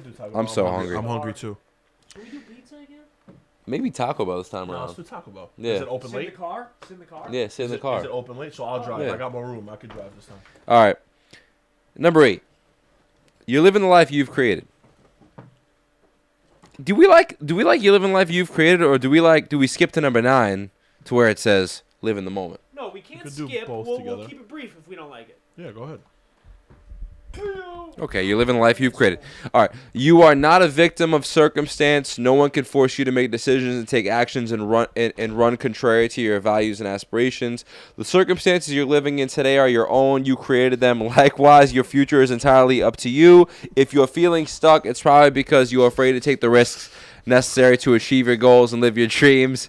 Cousin Z, He got it in your shot. bada anyway. boom. Yeah, he got it in your shot. Just wait until he sits down. Guys, Yeah. when it's time to take action, remember that it's always better to be at the bottom of the ladder you want to climb than at the top of the one you don't. Jesus Christ, that last one did it for me. That's what I'm saying. Damn. Wait, Say let's- that again. Repeat that last line. When it's time to take action, remember that it's always better to be at the bottom of the ladder you want to climb than at the top of the one you don't. I'll start. Wow. I'll start. Wow. I'll start. Cousin, I'll start us off. This cocksucking outlet, bro. Jesus Christ. Don't break our only outlet. We don't got many of them. This guy made this fucking outlet bulletproof. Yo. Just so you guys know, in a year, things are going to be mad different for us, just so you guys know. Fucking Oh, I hope love so. that. I hope so. This too. guy said on a pod, I should probably say it on camera. What? He said, yo, if I sleep another fucking night, I'm on gonna- this I'm floor gonna a put a year bullet from in my now, head? I'm gonna Put a bullet in his mouth. No, I think that was recent. No, that's what I said. Yeah. But I'm saying, like, we got like 8 months since then. Oh, things are happening. It's all right. We got another 4. Everything's gonna be okay. Did I tell you that I went to the? What? Things are happening. What'd you I'll go say to? some things. on camera. Let's do it. Let's wait No, for I Cousin don't, Z. want, I don't want to say that on No? camera. For Okay. respect. For respect. For this person. For this Okay. person. Good. Okay. Good respect. Okay. I will say this. That just stressed me out. Let me get some. Yeah. Get yourself.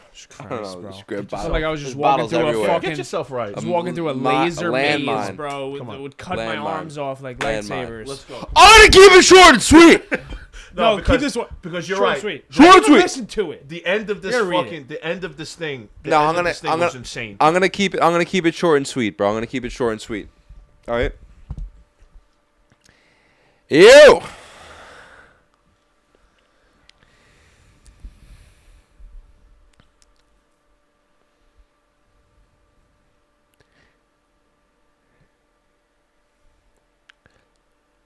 This is a heavy one. No, it is. It's because the way really that not a this- short. It's the- really not a the- short and sweet. it's No, I not, know. because I know. The way that it ended, Cousin Z, was fucking absurd. Yeah. Yeah. No, it did. It did end in a certain way. When it's time to take action, remember that it's always better to be at the bottom of the ladder you want to climb than at the top of the one you don't. What? I want thoughts on that. Fuck the rest of the paragraphs. I want thoughts on that. You're living the life that you've created. It's better to be at the bottom of the ladder that you want to climb than to be at the top of the one that you didn't. Why'd you climb it?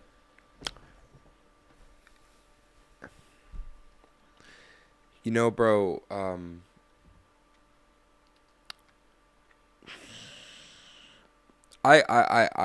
gonna attribute this to purpose.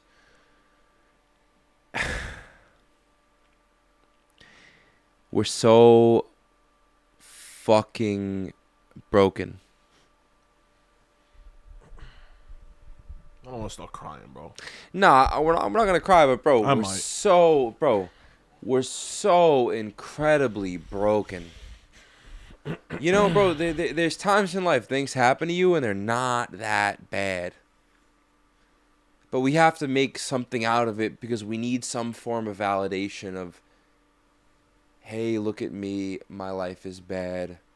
Please tell me it's bad so I can feel better about it because I don't feel good about any part of my life. Bro, the amount of times that I feel good, It's few and far between. not for me. often. Not often. Yeah, not often, For bro. me I recently- don't. Yeah, bro. Here. Yeah, I love you guys. yeah, Here. yeah, I don't want to be here today. yeah. Not life. I know Yeah. I said that. I'm talking about here. Like, Yeah. I'm just not having a good week, bro. I'm not having a good weekend. I'm not taking your shine. I'm just. I had a bad week. I had a terrible week. Yeah. I've had a terrible year already, and it's only been 8 weeks in. Yeah. But here, I feel good. So let's stop. Well, bro, I feel the exact same way, and that's, bro. I've been. You wanna know what I've been doing, bro? I've been craving. Yeah. I can't find it anywhere. Me either. I can't find satisfaction anywhere, bro. And it's fucking so upsetting, bro, because you know, bro, when you know how like when the podcast opened and I gave you slack about the Magic Mind, you were like, bro, can you get the Magic Mind? And I was like, no, I want to get the Magic Mind. That's literally how I reacted. Yeah. Cause bro, I feel like crying. That's how I feel, bro. I can't get it out. I can't get it out, bro. It's there's so much emotions, bro, and thoughts and unsatisfaction that's pent up inside of me, and I can't get it out. No matter what I do. And it's like, bro, like, there's things that I do in my life that make me feel better, bro. I go to the gym, I meditate, I pray, and I journal, and I go for walks, and I feel better after that. But I want something more. I want to feel something. You know, like, bro, when's the last time you've like felt something? I haven't felt something in a long time, bro. Well, being hurt is feeling something. That's my problem, because I've felt something recently, and it's not a good feeling. It's a hurt feeling. But when's the last time you felt something like good? When's the last time you felt something good, bro? Okay. When we get in stride here, Yeah. after 20 minutes, Yeah. that feels great. Yep. But it's not sustainable in the sense that, like, okay, when you walk out of it, it's like being in the weeds. It's like being in the restaurant and being in the weeds. Coming here, even though we use that fuel in the good or the not good, the hurt or the pleasure, we come in here and we use it for fuel and we talk. But when you walk out of this room, everything else just fucking hits you, right? And I feel that. So I can't sit. Your question is, when is the last time you felt good? I feel good in random times throughout the week, but when's the last time I felt good waking up and going to sleep every day for a consistent amount of time? It's been a really long fucking time that I can't even pinpoint for you. And isn't that fucked up, bro? Yeah, bro, because we sit here and we're doing what we love, right? Right? Like, Yeah. we love doing this. I love making clothes. You love making films. Yeah. I'm sure you love editing and being on the pod and just being in that space. And when you watch basketball, you love it. We are doing things that we love. But for some reason, I still wake up every day with a pit in my stomach, and I don't feel good, bro. Yeah. And I resonate with you on like 10 out of 10 level, where it's like I'm searching for it and I can't find it. And my only response to it is, well, maybe I need to stop searching for it. But I've been searching for it my whole fucking life. How do you stop and let things come to you when nothing has came to you? It's really because it's what the last pod that Jake and I shot internally was expectations. Yeah. And that's what we do. We set expectations on what we want out of our life. And when those things don't come to fruition, we feel diminished, we feel destroyed, we feel hurt, we feel like failures. And when you set all of your happiness in one specific thing and you don't get that specific thing, now all you're left with is disappointment. And when you live life in disappointment, there's never going to be good days. There's never going to be a good morning and a good night. Because at some point throughout that day, you're going to feel some type of disappointment. But to play devil's advocate to this whole shit and to go into whatever number 8 was, which was you're living the life you've created. We chose this life. So to complain and to hurt and to I'm trying to look at this from a positive standpoint. Yeah. We chose this life. All 3 of us in here are smart enough, are educated enough, have enough credentials to go get an average, sustainable, constant, positive type of life, right? Yeah. We could go get that. And a lot of these stress and this feeling and this anxiety and this feeling of disappointment would be eliminated, right? But that ultimate fulfillment and purpose would never get fulfilled.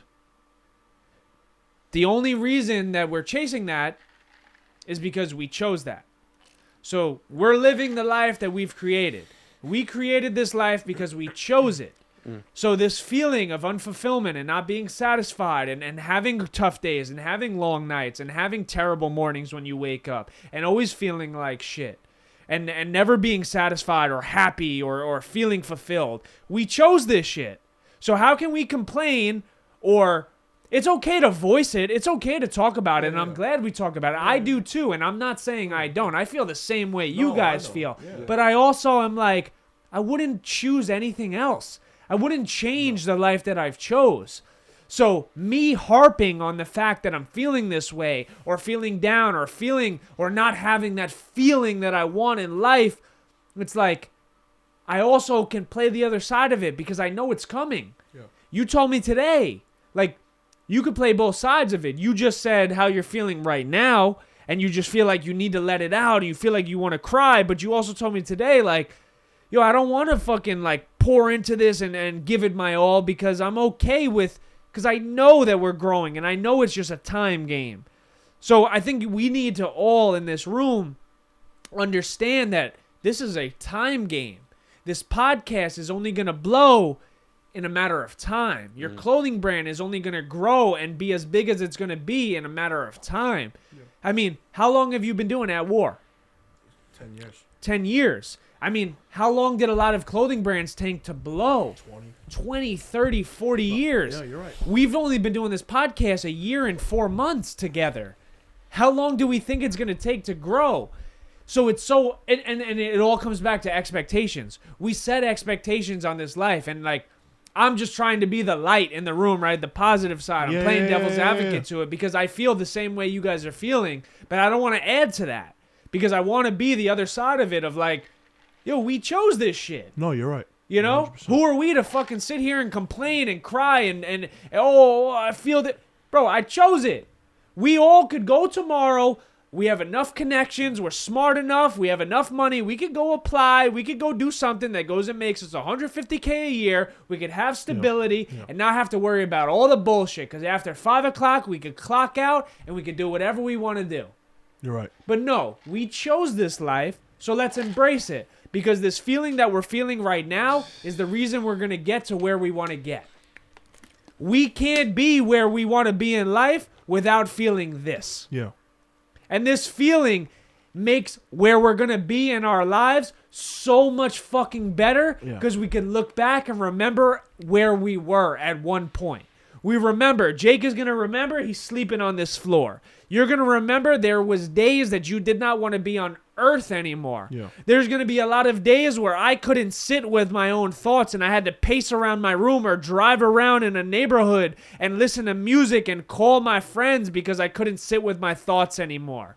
We're going to remember those days. And the only reason you're doing that, and I'm doing this because we chose this life.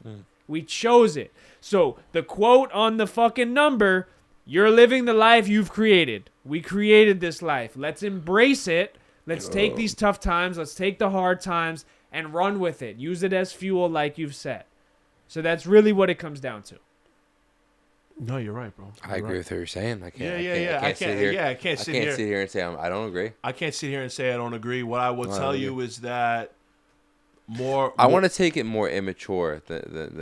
You're taking the right approach. Yeah. You have the right mindset. More recently than not, it's been hard. It's been the hardest for me recently to get out of bed in the morning. Sometimes, just from an anxiety standpoint, right? But when I do get out of bed, I have that mindset. Well, John, you chose this fucking life, and if you wanted to wake up and walk across the street and go work in the restaurant, you worked for 5 years and make $100,000 a year and yada yada, you could do that, but you didn't. So this is the trade-off. So you're 100% right. Yeah. Think about all our friends that are fucking miserable. Yeah. They're miserable. Majority of our friends hate our life. They hate their life. They hate their relationship. They're not happy. Yeah. They have a ceiling. They're never going to get past that ceiling. Well, I'm not advocating to go live that life. No, I'm definitely not not. either. Yeah. But I feel like there's only one of two. No, this life that we're... That's a good point. Here's what I'm saying. There's only one or the other. That's a good point. There is only one or the other, though. One or the other. There is no other. What else would you be doing right now if it wasn't for this? It doesn't matter what I'm doing, bro. I feel like someone, bro... I never understood depression. I never felt depressed in my life. But somebody said depression is... It's like cutting off your head and pouring cement in your body. And that's what I've been feeling. Yeah. There's been nothing in my life that has turned me on. Yeah. Nothing in my life, bro. So I find myself like, I'll watch a movie and I'll like feel a little bit better, and I'll go to the gym and I'll feel a little bit better, escapes. And I'll do this podcast and I'll feel a little bit better. But like, when's the last time you felt that feeling when you were young, when you We're Young by the fucking Killers. You know what I'm saying? Like, when's the last time you felt that feeling, bro? Like your first kiss, bro, your first love, the prom night, your first heartbreak, your first bro, I haven't felt anything in a long time, bro. Jake just wrote something on his phone and he showed it to me because he didn't want to cut off what you were saying. Yeah. And he said, I just want to feel something. I just want to feel He just something, wants bro. to feel something. And that's what I'm like. It's out there. It is there. It is there. no, I agree. It's You know what there. I'm saying? I It's just there. can't feel it for the life you of want- me. you wanna know? I'm that's trying to why- find it. What I did agree. I tell you today, bro? I said, yo, it felt good to slam DMs and have people respond to come back on the pod because this is Yeah. a life we chose. Yeah. So that's why I was playing. Like, me and you are sitting on two different sides of the spectrum where you were like, yo, shit's gonna happen when it happens. Yeah. And there's times where I pour my all into something and I don't get anything out of it. Yeah. And there's times where I do nothing and I run into someone that I was supposed to meet. Right. And I feel that too. Right.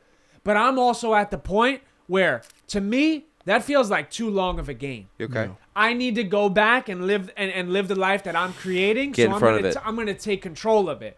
So I was slamming emails and slamming DMs all night. And yeah, was it a little mentally draining? Sure. But when I woke up in the morning and I saw 3 DMs from people that I want on the pod and they all said yes, it felt fucking good. Yeah, it's fulfilling. And I haven't done that in months. Yep. So I'm like, all right, well, let me do more of this. Right. Because I'm going to feel a little stressful. I'm going to feel anxious. I'm going to feel a little bit like, out of it. Yeah. And I might feel some type of discomfort, whatever it is. And I'm sure I'm going to feel a lot of unfulfillment because I'm going to spend a lot of time sending messages, doing all this shit, and I'm going to get dog shit in return. I'm going to get absolutely zip. Yeah. But there might be one, there might be two that Yo, responds. Let me keep it real with you, bro. I'm tired of making investments. I just want to feel something, like, bro. Even what we have lined up, that's nice and all, but I want Dwayne The Rock fucking Johnson. Well, it doesn't happen like that. And I'm sorry, we chose this game. It doesn't fucking happen like that. Well, and I agree with could you, but still that's want what it. I want. You That's could what still I want want. it. You know what I'm but saying? I'm saying, You could like, still want we're it. not going to get that until we go get it. We didn't earn it enough yet, I guess. Right? If we believe in God, we believe in the universe, we can't play both sides. God rewards people that I don't know, bro. I don't know. I don't know right. of many better speakers than me that sleep on the floor still to this day. I don't know. I think I did earn it, to be honest with you. I don't know of a better person that made a carnivore video on the internet, because I made the best one, and it's got 9,000 views, and there's people that have 1 million views. I did earn a lot of this, in a sense. I've spoke on this fucking microphone the same amount of time as you, and I'm not saying that we're goddamn motivational speakers, but I put my fucking blood, sweat, tears, and everything that I've had into this, and it has worked, and I am saying that I understand that there is a long ways that we have to go, but I'm playing devil's advocate, and I am saying that we have done a fucking lot, and a lot more than what we've gotten in return. And we haven't gotten in return. And all I'm saying is I'm just venting to you that I just want to fucking feel something. And that's why I've been fucking freaking out that I want a motorcycle. Because I just want to fucking feel something. You know what I'm saying? No, and I get that, bro. Right. But I'm just saying, it's just like, what are you going to do? Quit? No, I'm not going to quit. I know gotta you're vent not it. I got to vent it out tonight. No, want you to no, vent and it I out. wanna get quit. that. I want but you I'm just to. gonna. I can't. I want you if to. you guys are both gonna, I can't be the venter No, too. Right, because I 100%. feel that No, I as agree. well. Yeah, I I agree. feel it as well. But I gotta keep us alive because But I'm it's gonna like, be- I'm gonna if, be- if all three of us were like this, we might walk out of this room and be like, "Yo, are we doing the right thing?" No, I Yeah, agree. yeah, I agree no, with you. you're right. No, you're right. I'm not gonna do that. No, you're right. Because I didn't No, do you're it right. with basketball. You didn't do it with football. You didn't do it with clothing. So why the fuck are we gonna do it with this? Right. Yeah, when yeah. you wanted a scholarship, what'd you do? You went to Twitter and you posted your shit every day and you sent it to every fucking coach in America and you got a scholarship. You're right. What did I do when I wanted a scholarship? I did that. So it's like, what do we want to do if we want to get Dwayne The Rock Johnson on?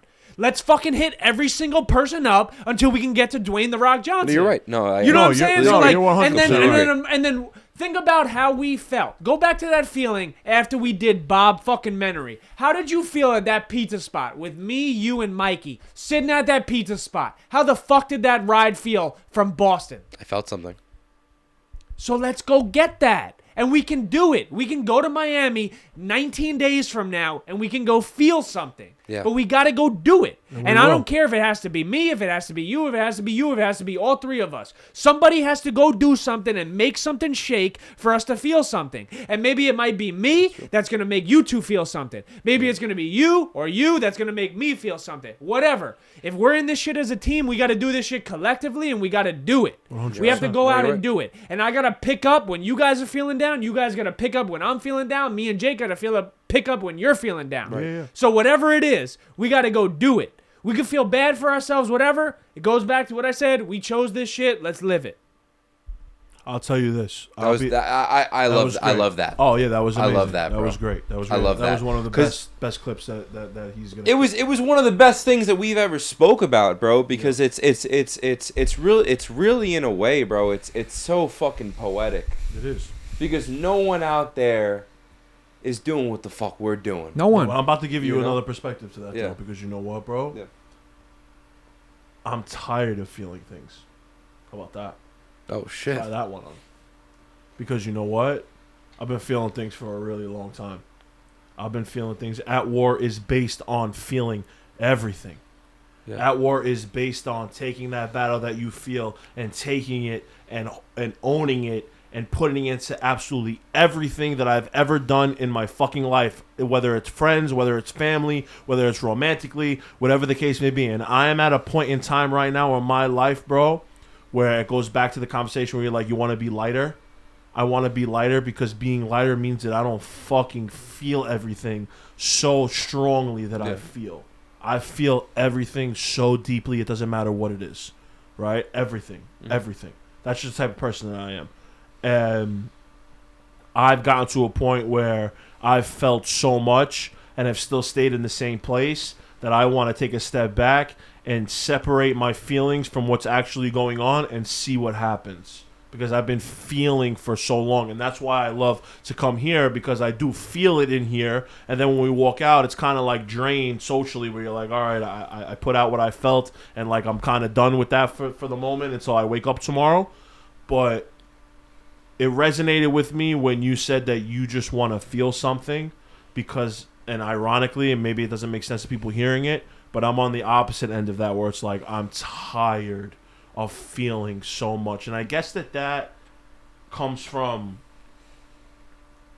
being in a situation where I felt too much off the rip, and it became so unconditional right away because of who I am. And I can't really change who I am, but I really have tried to stop feeling everything so like I take everything personal, bro, whether it's good or whether it's bad. Like I just had, like, recently within the past 6 months, basically somebody tell me that I wasn't good enough in layman's terms. And we spoke about this plenty of times, you know what I'm saying? And like, I want to hear that and not have it affect me because I'm so centered with myself, and I'm not. So hearing that and be like, nah, I don't want you. Nah, you're not good enough. Nah, this is where I'm at, and this is how I feel, and I don't want to, like, you know what I'm saying? And it affects me, and I don't want that shit to affect me anymore, but it still does. Yeah. So I'm on the opposite end of that to an extent, because then I also remember that that's where I draw a lot of design inspiration from. And if I didn't feel everything, I would have nothing to talk about here at the end of the day. And it just all circles back to what Zach says, that we chose this, and that we have to embrace it the best that we can. I know that I'm always going to feel. I know that I'm always going to be the person that I am. I know that I'm always going to be a lover boy. I know that everything is always going to matter to me as long as it matters to me. If it doesn't matter to me, it has no effect on me. But if it matters to me, it's everything to me. And there's no in-between for me. And I'm trying to find that middle ground. I'm trying to find that balance. But I'm really, really starting to understand that I don't think I'll ever find that balance, because it's not who I am. Because if I don't feel anything, I don't feel anything. Yeah. And if I do feel it, it engulfs me, bro. I love or I don't. There is no like. Yeah. With anything. Yeah. Clothes, music, food, women. It doesn't matter. And that's where I'm at, bro. Yeah. That's where I'm at. These bitches. I hear you. Everything, bro. All right, let's go. Number 9. Let's do it. Are we gonna finish this? We're gonna Dude, finish. I'm We got 2 hungry, more. bro. I'm hungry. I'm too. hungry I'm too. hungry. We got. Let's wrap it. What percentage am I on? You're at 47. 47. You're on. Let's rapid fire, bro. I'm hungry. Yeah, let's Yeah, go. me too. Live in the mo. You guys start it up. All right. Nah, we'll wait. Yeah, we'll wait. Because this is good too. Yeah, There's some we- that I deal with too, bro. We Number can't. 9. We can't rapid fire, bro. No, we can't rapid fire, It's bro. impossible. It's impossible. Bro, each Each number topic on, is its could've- own episode, bro. Yeah, it is. we we- could have had 10 10-part episodes, series, bro. Yeah. That's crazy, Nah, bro. really. Yeah. Yeah, But we've had it's we beautiful, though. we've had to cut off every time. Yeah. Like we've had to like, We've had all to, right, like, let's take a move step on. back real Yeah, quick let's and move let's on. move on. It's crazy. We could have kept But it's going a on beau- that topic Oh, for forever. another hour. Bro, it's fucking so cold out there. Bro, we could have had it. You know, we could have had a 10-part series with For each topic. Like we could have literally done like, bro, there like we want a rapid fire. I'm starving too. There is no like how we can't. It's impossible, bro. It's in our We- it's in our blood. I Yeah. could be getting so angry, bro. It's crazy, bro. Am I That in Crunchwrap focus? Supreme is gonna slap. I'll tell you that much. Are we I'm about really to eat doing? the Are we doing shit. Taco Bell? Bro, I'm gonna spend $50. Are we doing myself. Taco Bell? Let's do I'm gonna Taco Bell. spend $50 on my Wow. own. And let's And park they're up. open late? Yeah. They're open late? Oh, at 3 Yeah. a.m. Oh, so you guys No, but bro, we don't want to go there at Awesome. 3 a.m. That's what I'm saying, bro. Can we fucking Let's do it. rapid? Alright, Can we close. rapid fire, please? All right. We could do our Bro, I'm best. not gonna I'm not gonna go viral anymore. I don't I'm believe done. That. I don't believe that. My eyes are I gone. don't believe that. Let's go. Come on. Number 10. Number 9. Number 9. Live in the moment. You can't reach your full potential until you live. I can't read. Live in the moment. You can't reach your. Bro, that's so funny. This is a little wasted. You can't reach your full potential until you learn to live your life in the I'm doing present. drugs in Miami, just so you know. No amount of guilt can Feel change the something. past. You guys aren't Feel listening. something. I'm You guys aren't listening. I'm No. listening. You guys Jake's aren't telling me listening. some crazy shit. No, you said live in the moment. No I'm amount listening. of pain can feel how you felt in the past. I'll do this one. I'm How about wasting this? oxygen. You got it? You want me to do it? I'll do I it. got it. You got it. Go. Number 9. Live in the moment. You can't reach your full potential until you learn to live your life in the present. No amount of guilt can change the past. No amount of anxiety can change the future. It's impossible to be happy if you're constantly somewhere else, unable to fully embrace the reality, good or bad, of this very moment. To help yourself live in the moment, you must do 2 things. Accept your past. If you don't make your peace with your past, it will never leave you, and in doing so, it will create your future. Accept the uncertainty of the future. Worry has no place in the here and now. As Mark Twain said, worrying is like paying a debt you don't owe. How are we supposed to rapid fire that, bro? My camera's on orange, just so everyone knows. What's So that? I'm gonna rapid fire. It's about to die. I'm gonna rapid fire. Read the power of now. That's what I'm gonna do. Read the power of now. Accept your past. If you don't make peace with your past, it will never leave you, and in doing so, it'll create your future, bro. That's very, very fucking profound, because I could sit here and talk about how I think about the past all the time and the mistakes that I've made, or the mistakes that I haven't made, or the mistakes that other people have made, and I could harp on it. And I realize now that harping on it does nothing for the present and does everything for the future. And it's hard for me to separate the two sometimes, but it's necessary. And then saying, accept the uncertainty of the future. Worry has no place in the here and now. As Mark Twain said, worrying is like paying a debt you don't owe. That is insane, bro. That's an insane quote that I've never heard before in my life. Foggy shit. I'm Finish starting 9. to see another perspective of what we were just talking about, from feeling something and me saying that I don't want to feel anything anymore because I've chased that feeling before. Being involved with people in my life that are running away from that same feeling, and I look at them like they're crazy because they're running away from themselves and they don't want to feel. And now I can kind of understand why people don't want to feel, because it takes away from focus on other things, or I don't know. It's hard to explain because I'm a lover boy. And when I say lover boy, I'm not only talking about romantically. I love everything that I love, and I don't like everything that I don't like. It doesn't matter, bro. If I find a pair of shorts, most of the time that I make them, so it's a little bit different. But find a pair of shorts or sweats or a T-shirt or even a song that I like, bro, I repeat it over and over again. it's a part of my personality. It's part of who I am. If it makes me feel something, I'm drawn to it, and I keep on replaying it to the point where people in my car will be like, yo, why are you playing this song? We just heard it 10 minutes ago 3 times, or why are you doing it again? Or I wear the same thing. You guys might catch me wearing the same pair of shoes, or listen to the same song, or us going to eat the same type of food because it makes us feel comfortable, right? And I feel like that about everything. And now I'm really starting to see the other perspective that he's talking about, where, I don't know, bro, it's hard. It's hard. Yeah. It's hard. No, yeah, just living in the moment, bro. I mean, it goes back to, I mean, the 2 points. It says, you know, to help yourself live in the moment, you must do 2 things. Accept your past. If you don't make peace with your past, it will never leave you, and in doing so, it will create your future. So when you live in the past, you live in your trauma, you live in your hurt, you live in all the things that have done you wrong in life, you're going into your future, you're doing yourself a disservice by bringing all that baggage and all that trauma, because now you're not creating your future with a clear mind. You're bringing all the pain and all the hurt that you've went through, and you're living a life that's not who you are. That pain may create the mindset in you, but it's not creating the person you're supposed to be. That pain was to motivate you and fuel you to be the person you're supposed to be. And you take that pain, you take that hurt, and you leave it where it is. You take what it is, and you move on. You have to let it go. Accept what you've been through, so then you can be the better version of yourself. I think a lot of that starts with ego too, bro.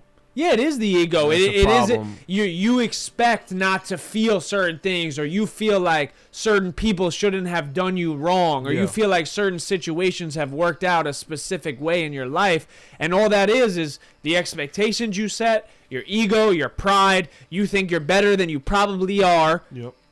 and you're looking at your life like you're bigger than the world. You're bigger than the universe. You're bigger than the grand scheme of things, and you're such a small, minuscule part of what this life is. You're 100% right. So you just need to accept it. Whatever happened to you happened. You can't change it. The more you try to fixate and change the past, the more you're hurting yourself. In the future. Exactly. Because the more you stay in the past, you're not focused on the future, and you're not focused on the present moment. And the only way to have a perfect future, and the only way to grow in life, is to live in the right now. Yeah. Once you can live right now you're working towards progression. But the more you live in the past, you're not even living now. You're so stuck on what already happened to you, you're going backwards. You're going backwards. That's a hard topic for me because I'm a worrier. Yeah, I and that's worry what it a is, lot. bro. Yeah, I worry a lot. And I try to not to, but I worry a lot. What is he doing over here?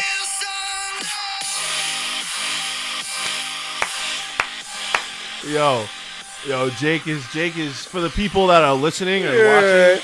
Jake is doing something right now. Feel something.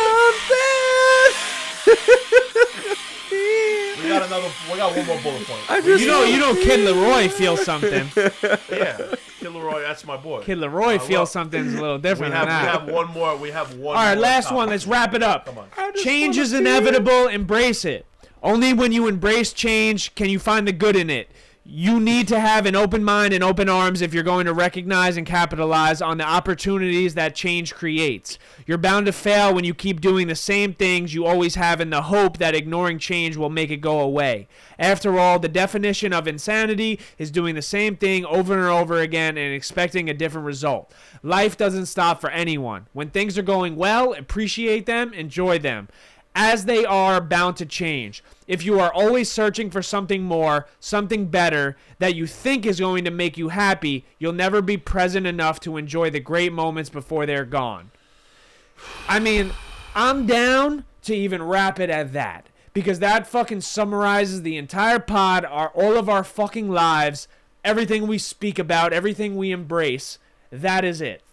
You're bound to fail when you keep doing the same things and hope that ignoring change will make it go away. Definition of insanity is doing the same thing over and over again and expecting a different result. Life doesn't stop for anyone. When things are going well, appreciate them, enjoy them, as they are bound to change. If you are always searching for something more, something better, because you think it's going to make you happy, you'll never be present enough to enjoy the great moments before they're gone. I mean, that wraps up this fucking pod. I want everybody that is watching this to go back a minute and hear you say that again. I want everybody to understand what you just said, that life doesn't stop for anyone, and when things are going well, appreciate them and enjoy them as they are bound to change. Okay? If you're always searching for something more, something better that you think is going to make you happy, you'll never be present. And I talk about that. I talk about it on Avi's pod, I talk about it on this pod, where I never think that I'll ever get to a point where I think the success is enough. You're always going to be searching for more, and you can't be. Yep. And you can't be, bro. Nope. Fuck, bro. I want you to say something on that, because I know you have something to say, and I want you to say it. Because I'm not gonna let you get away with. I'm not gonna let you get away with being lazy and hungry and having to pee. I want to hear what you got to say. Bro, this has been the first time speaking on camera that I felt like I had to like say off the record. You know, I felt like I had to cut the cameras. Yeah. And it's because, bro, my girl watches this fucking podcast, and she really watches it, bro, and it's beautiful. Like when I walk into her crib and she's watching it, Yeah.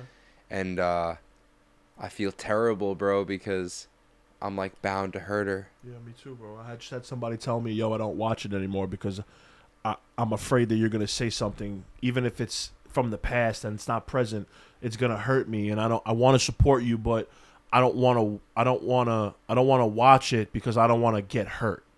And it was very hard conversation to have, bro, because these things happen to us. Whether it's now or whether it's before or whatever the case may be, these things have happened. We're open, we're transparent, we're honest about it.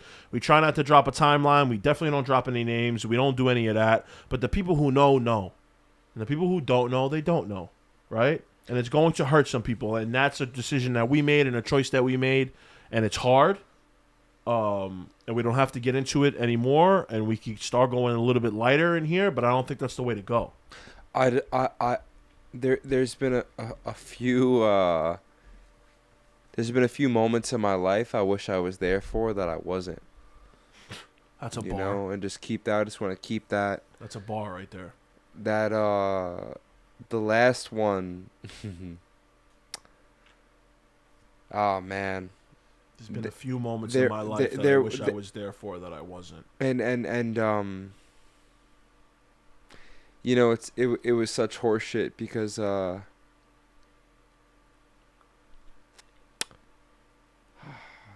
you know what sucks about that? You know, imagine actually being there for it and then it getting taken away from you. You know, like that was like the last girl I was with, bro, was cut way too short.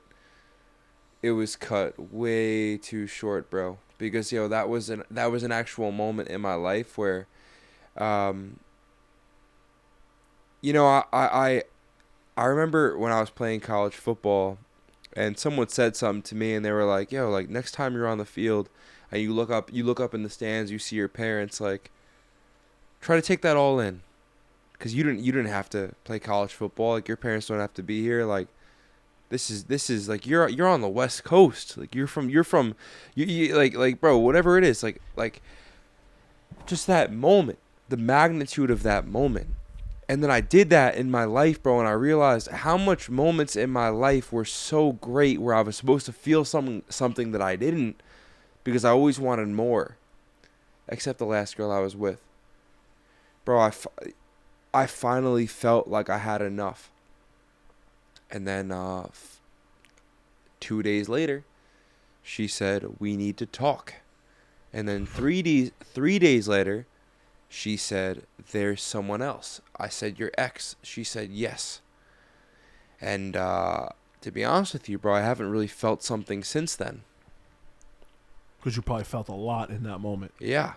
And it's hard, bro. That's why this quote is so hard, because this is change is inevitable. Yes. Yeah. Change, because you never actually know. What was the bar? Pull it up. I got it right here. Life doesn't stop for anyone. When things are going well, appreciate them. Yes, there Enjoy you go. them as they are bound to change. Yes. Yeah. When life is going well, appreciate them, enjoy them because they are bound to change. And that's the most fucked up thing, bro. When you're actually appreciating something and you know it's going to change, and then it changes, and then it's gone, and then it's just a memory. And I'm even taking this for granted, right now. Yeah. I'm even taking this for granted because it's so. That's the problem, bro, about life is that there's this promise that tomorrow will be better than today, but more often than not, it's not. And more often than not, bro, like what more do you need than right now? And that's the hard thing about life, bro. Is the hardest thing. You need to be just.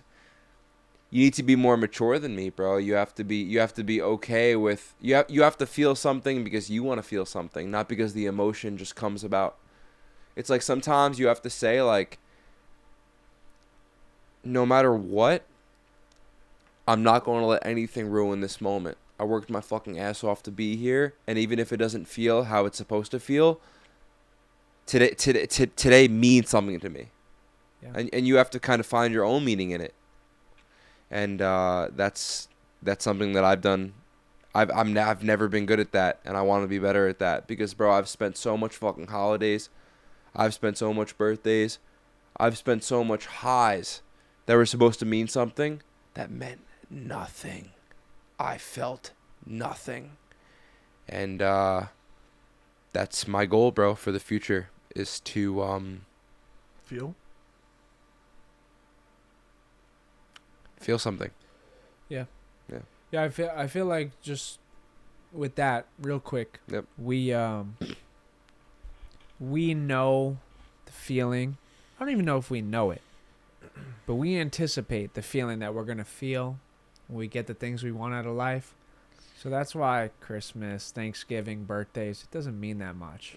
For the average person, right? Like that's a highlight of their year. To us, we've done it 29 different times already. 27 different times already. We felt that feeling already. Yep. And every year it got a little bit less and less and less because we got older. And now we're just set on the future of what we're going to feel. Right? So that's why like I can feel that cuz like I feel the same way. Yeah. You know what I'm saying? And Birthdays like and Christmas it's whatever, you know what I'm saying? Whatever, bro. It's another year, beautiful. Like I'm blessed to have another year. I'm blessed to have another Christmas. It's nice to be around the family. Absolutely. I don't want to take that away from that. But what you said earlier, I'll wrap with this. Mm-hmm. In my last relationship, whatever you want to say, there was nights where we would be cuddling in the bed and she would sit there and say, I hate that this is temporary. Out of nowhere. I'd say, what do you mean? Like this moment, we feel this way. We're having this night. We're comfortable with where we are. But I know it's only temporary because everyone moves on. Mm. This is only short-lived. And as soon as I would hear that, my heart would start to race. I would get that feeling, and every guy knows that feeling that they feel when a girl says something to you. You feel your heart start racing. You feel your blood start to boil, and you try to question, like, what do you mean? And then when a girl says something to you, sometimes it hits different than when just any person says something to you. Yeah, of course. And I would always question that and be like, why? Like, why are you saying that? Like, we're having a beautiful moment right now. We're laying here. We're in the bed. We're watching a movie. I feel at peace. My mind is calm. I feel safe. I feel good. And then you're going to hit me with, I know this is only temporary. And the sad part is that it was probably fucking true. It was only temporary. And someone that says that is usually someone that has been fucking hurt in the past, that has lived that before, and they know that feeling that they're feeling right now, but they know that change is inevitable. This is only going to happen right now. We're only going to feel this feeling right now. And then it's going to go. And it's going to leave us. And it's so sad to be in that moment. In such an intimate moment. That nothing could fucking hurt that moment. But those piercing words of, I know this is only temporary. We're only going to feel this for this moment. And this is only short-lived. We're never probably going to feel this again. Or we may feel it a few different times. But it's not going to last. And when you're in that moment and you hear those words when nothing is wrong. Yeah. There's nothing wrong. There should be no sense of hurt or pain or anxiety or trauma that you're going to endure. Mm-hmm. And then you feel it in that moment. That's coming from a person that was hurt. Yeah. And now what does that do? That scares you. That makes you put your guard up now. What do you mean? I don't want to feel like this. I don't want this to be short-lived. Yeah. And you try to make sense of it. You try to be like, no, we're good. We can feel like this forever. Yeah. But change is inevitable. And more often than not, that feeling that you're feeling right now, it's not going to be there forever. And it's scary. And that's why it's so beautiful to live in the moment. You need to embrace those moments where you feel that feeling that we're all searching for. We're feeling for a feeling. Live in that moment because you may not feel that feeling forever. You may not have that feeling ever again. So when you're in it, love it, embrace it, enjoy it, treasure it. Yeah. Make sure it's precious because it might be the last time you ever feel that feeling again.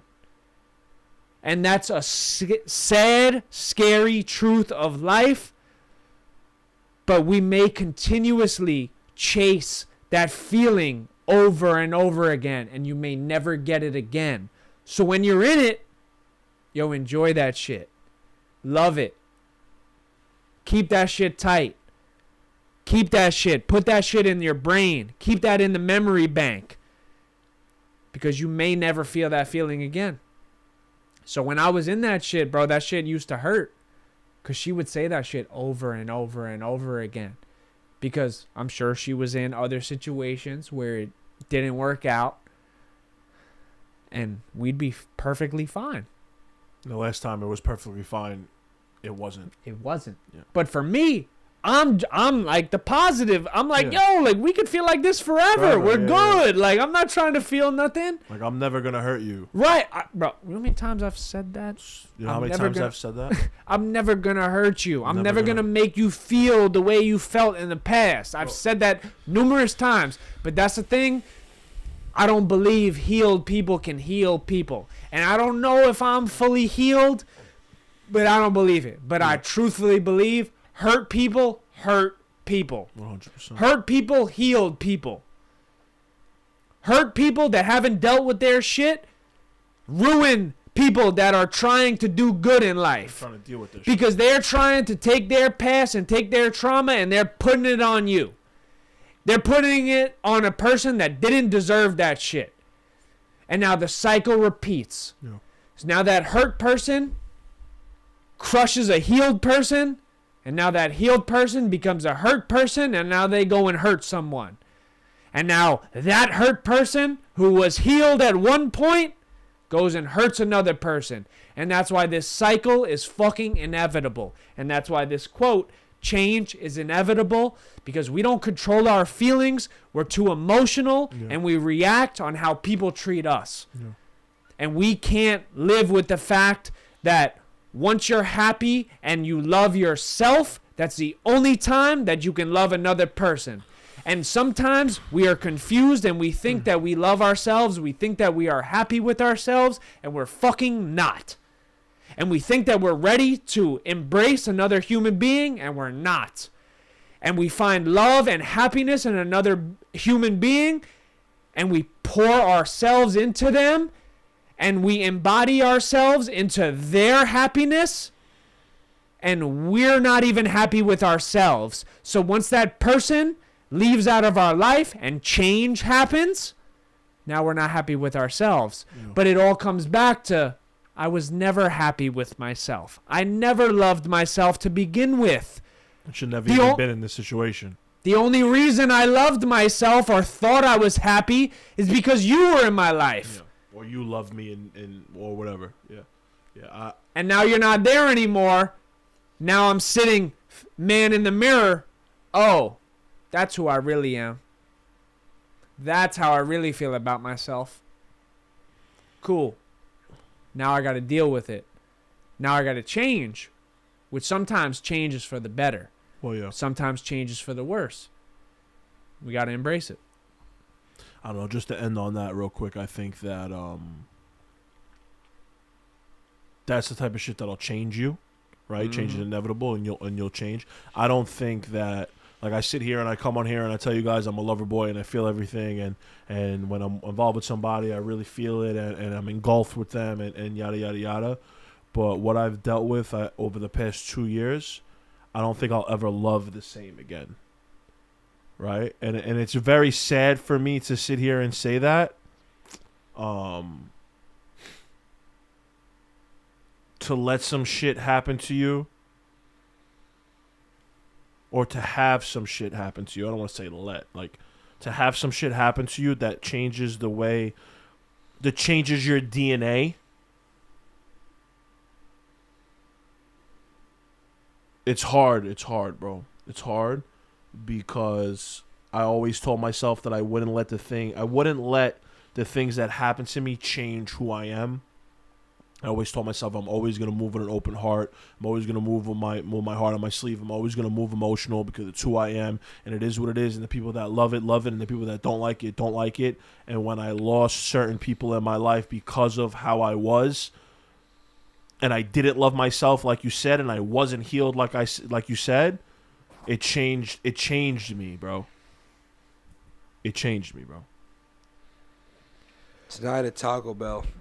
Well, I'm gonna give you. this was great. I'm gonna give you wise words of encouragement. This was amazing. 2 parts. It really was. This really was. No, it really was. I mean, this episode was certainly over 2 hours. I mean, it's crazy. I love it. I mean, obviously, I mean, Jake and I would do an hour 30. Sometimes we would wrap early. Right. So now to add someone like you, I mean, bro, we're adding an hour alone. You know, like, so no. Done. It's great, bro. I mean, like, Jake and I have talked outside of the group chat, and bro, like, we're very happy you're here. No, I'm first of all, thank you. Second of all, I'm very happy to be here. And when I say that this is the shining moment of my week, or if we have multiple times, like we recorded twice this week because we have part 1 and part 2, like those are the shining moments to my week, bro. Like this is like therapy to me. Yeah. And it's bittersweet because, again, like we said, like having that conversation with people where I'm like talking about certain things and it hurts them and yada yada. But at the end of the day, I am who I am. I'm gonna do and say how I'm feeling. And to come on here, it's just therapy to me, bro. It's good to let it out, and it's good to have people, because I know people resonate with what we're talking about. Not everybody talks about this shit. You know what I'm saying? As open as we are, but just know it's not easy. You know what I'm saying? It's not easy to come on here and talk about shit that hurts us. We could come on here, and we will, and talk about happy stuff and positive stuff, and hopefully we get in that mind state one day, but like... And you've played devil's advocate, you know, the whole episode, and I love that because, like you said, we all can't be in the same mindset. Yeah, but for the most part, 100%. But I know that we all are pretty much kind of in a very similar state of life, mental state of life right now, and that's why these pods the synergy here has been so fucking copacetic. You know what I'm saying? Because we're all in that mind state, and I think that to end off, bro. One of the points was live in the moment, and I catch myself while either you're talking or you're talking and sit here and be like, yo, live and bask in this moment. Because when the journey is the #1 podcast in the world one day, we'll sit back and we'll think about this moment and be like, wow, we had some really, really good conversations in here, and thank God we were able to live in that moment. You know what I'm saying? Because we have some really, really deep fucking introspective conversations here. Drunk or not. No. You know what I'm saying? And I agree because we're planting seeds that are gonna live on forever. Yeah. Like these are digital books. These are really 100%. digital books that like you'll never be able to. Yeah, I want people to be able to come here and like, I'll speak for me, and I'm not talking about, again, like we talked about before, like everybody's gonna die one day, but like when I'm not here, bro, I want you to be able to turn on your favorite episode and hear me speak to you. You know what I'm saying? I want you to be able to go to my Instagram. I want you to be able to open up a piece of your At-War clothing that you had and remember how it made you feel, or if I spoke about it, or whatever the case may be. I want you to be able to have something of me, because again, we're not going to be here forever, and I want you to be able to understand my perspective and where I'm coming from, regardless if it hurts some feelings or if it makes somebody feel a certain type of way or whatever the case may be. I just want you to be able to understand. I want you to be able to tap into my mind and understand where I'm coming from, as far as somebody that looks like me speaking about the things that we speak about, because I know that you would not expect that coming from me. Yeah. No, these are really like digital books, digital conversations that 100%. will live on forever. I mean, like once this shit gets posted, it'll never get deleted. That's it. At some point, one person may come across one of these interviews, one of these podcasts, and like Changes their life, bro. it changes their life. Because it changes mine every time It'll we live record. on forever, and I just think that's so cool, you know, because a book may sometimes not sell in a certain store, may not sell. It might be hard to find on the internet. Yeah. You know, if someone tells you about the Journey podcast, like the whole catalog is right there. It's right there in front of you. You can do your due diligence and go look through the entire catalog. Everything is there for your taking. That's why I call At-War my journal, bro. I had a partner one time that it didn't work out with, and he was like, yo, you know, I was taking a lot of emotion and putting it into clothes, and he was like, you know, At-War is not your journal, right? And for a second, I said, because he was looking at it from a sales perspective, and I want to sell this, we got to make stuff that, and I said to myself, well, damn, I can't believe I just realized that this is not the partner for me, because At-War is my journal. Of course. And that's something that it's an imprint that I want to leave on the world when I'm not here no more. I want this shit to live forever. I want At-War to live forever. I want to leave something behind that people, that's so strong and that's so profound that that people are able to go and look at it and understand who I was as a human being when I'm not here no more. And I think that's the beauty of this, and that's the beauty of creating whatever it is that you create, whether it's film or whether it's clothing or whether it's a pod or whatever the case may be, creating something and leaving it for people to be able to see it when you're here or when you're not. It's the most beautiful thing in the world, bro. So, and I thank you guys for real. So, Boom. How you feeling over there? Dude, I've been drunk for 20 minutes. Let's go eat Taco Bell. No, I'm Got the scarf on, the gloves are back on, bro. the scarf. it's not even cold in here. No, The we scarf, we the did gloves. have a very heavy It's conversation just though. 3 hours. We had a very It's 3 hours. really, Yeah. yo. We had a very Dude, people don't understand how hard, how tiring it is Oh yeah. to do what we do and to do this. Because we're emptying ourselves at the end of the day. We're not coming on here and talking about sports, even though we could. Yeah. We're not coming on here and talking about what movie just dropped last I'm week. spent, bro. I really am. Emotion. The only thing that I can think about Yeah. is my taste buds. Yeah, let's go. Right Let's go. now. Let's do it. Let's All do right. it. Bring us Bang. home. Much love. Journey podcast. I love you guys. Journey It's beautiful. podcast. We love you guys. We love you guys.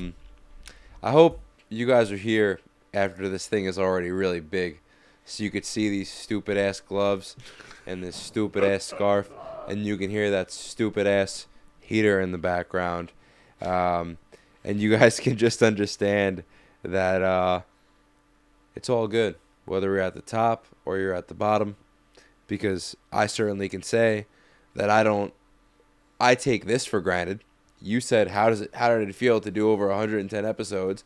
I never fucking think about that ever, because it's like, to me, it's not good enough unless there's 100,000 people watching. I don't even think When then it would be. when good. I would guarantee that if I had that and I didn't have this, it wouldn't feel like anything. So yeah, just much love to you guys, and to the moon.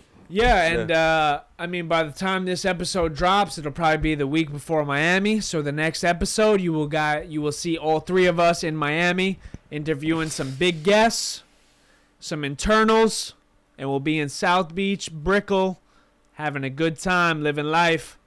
Appreciate you guys for your support. If you're here, I mean, God bless you. It's probably about 3 hours. Much love. Taco Bell. Talk about.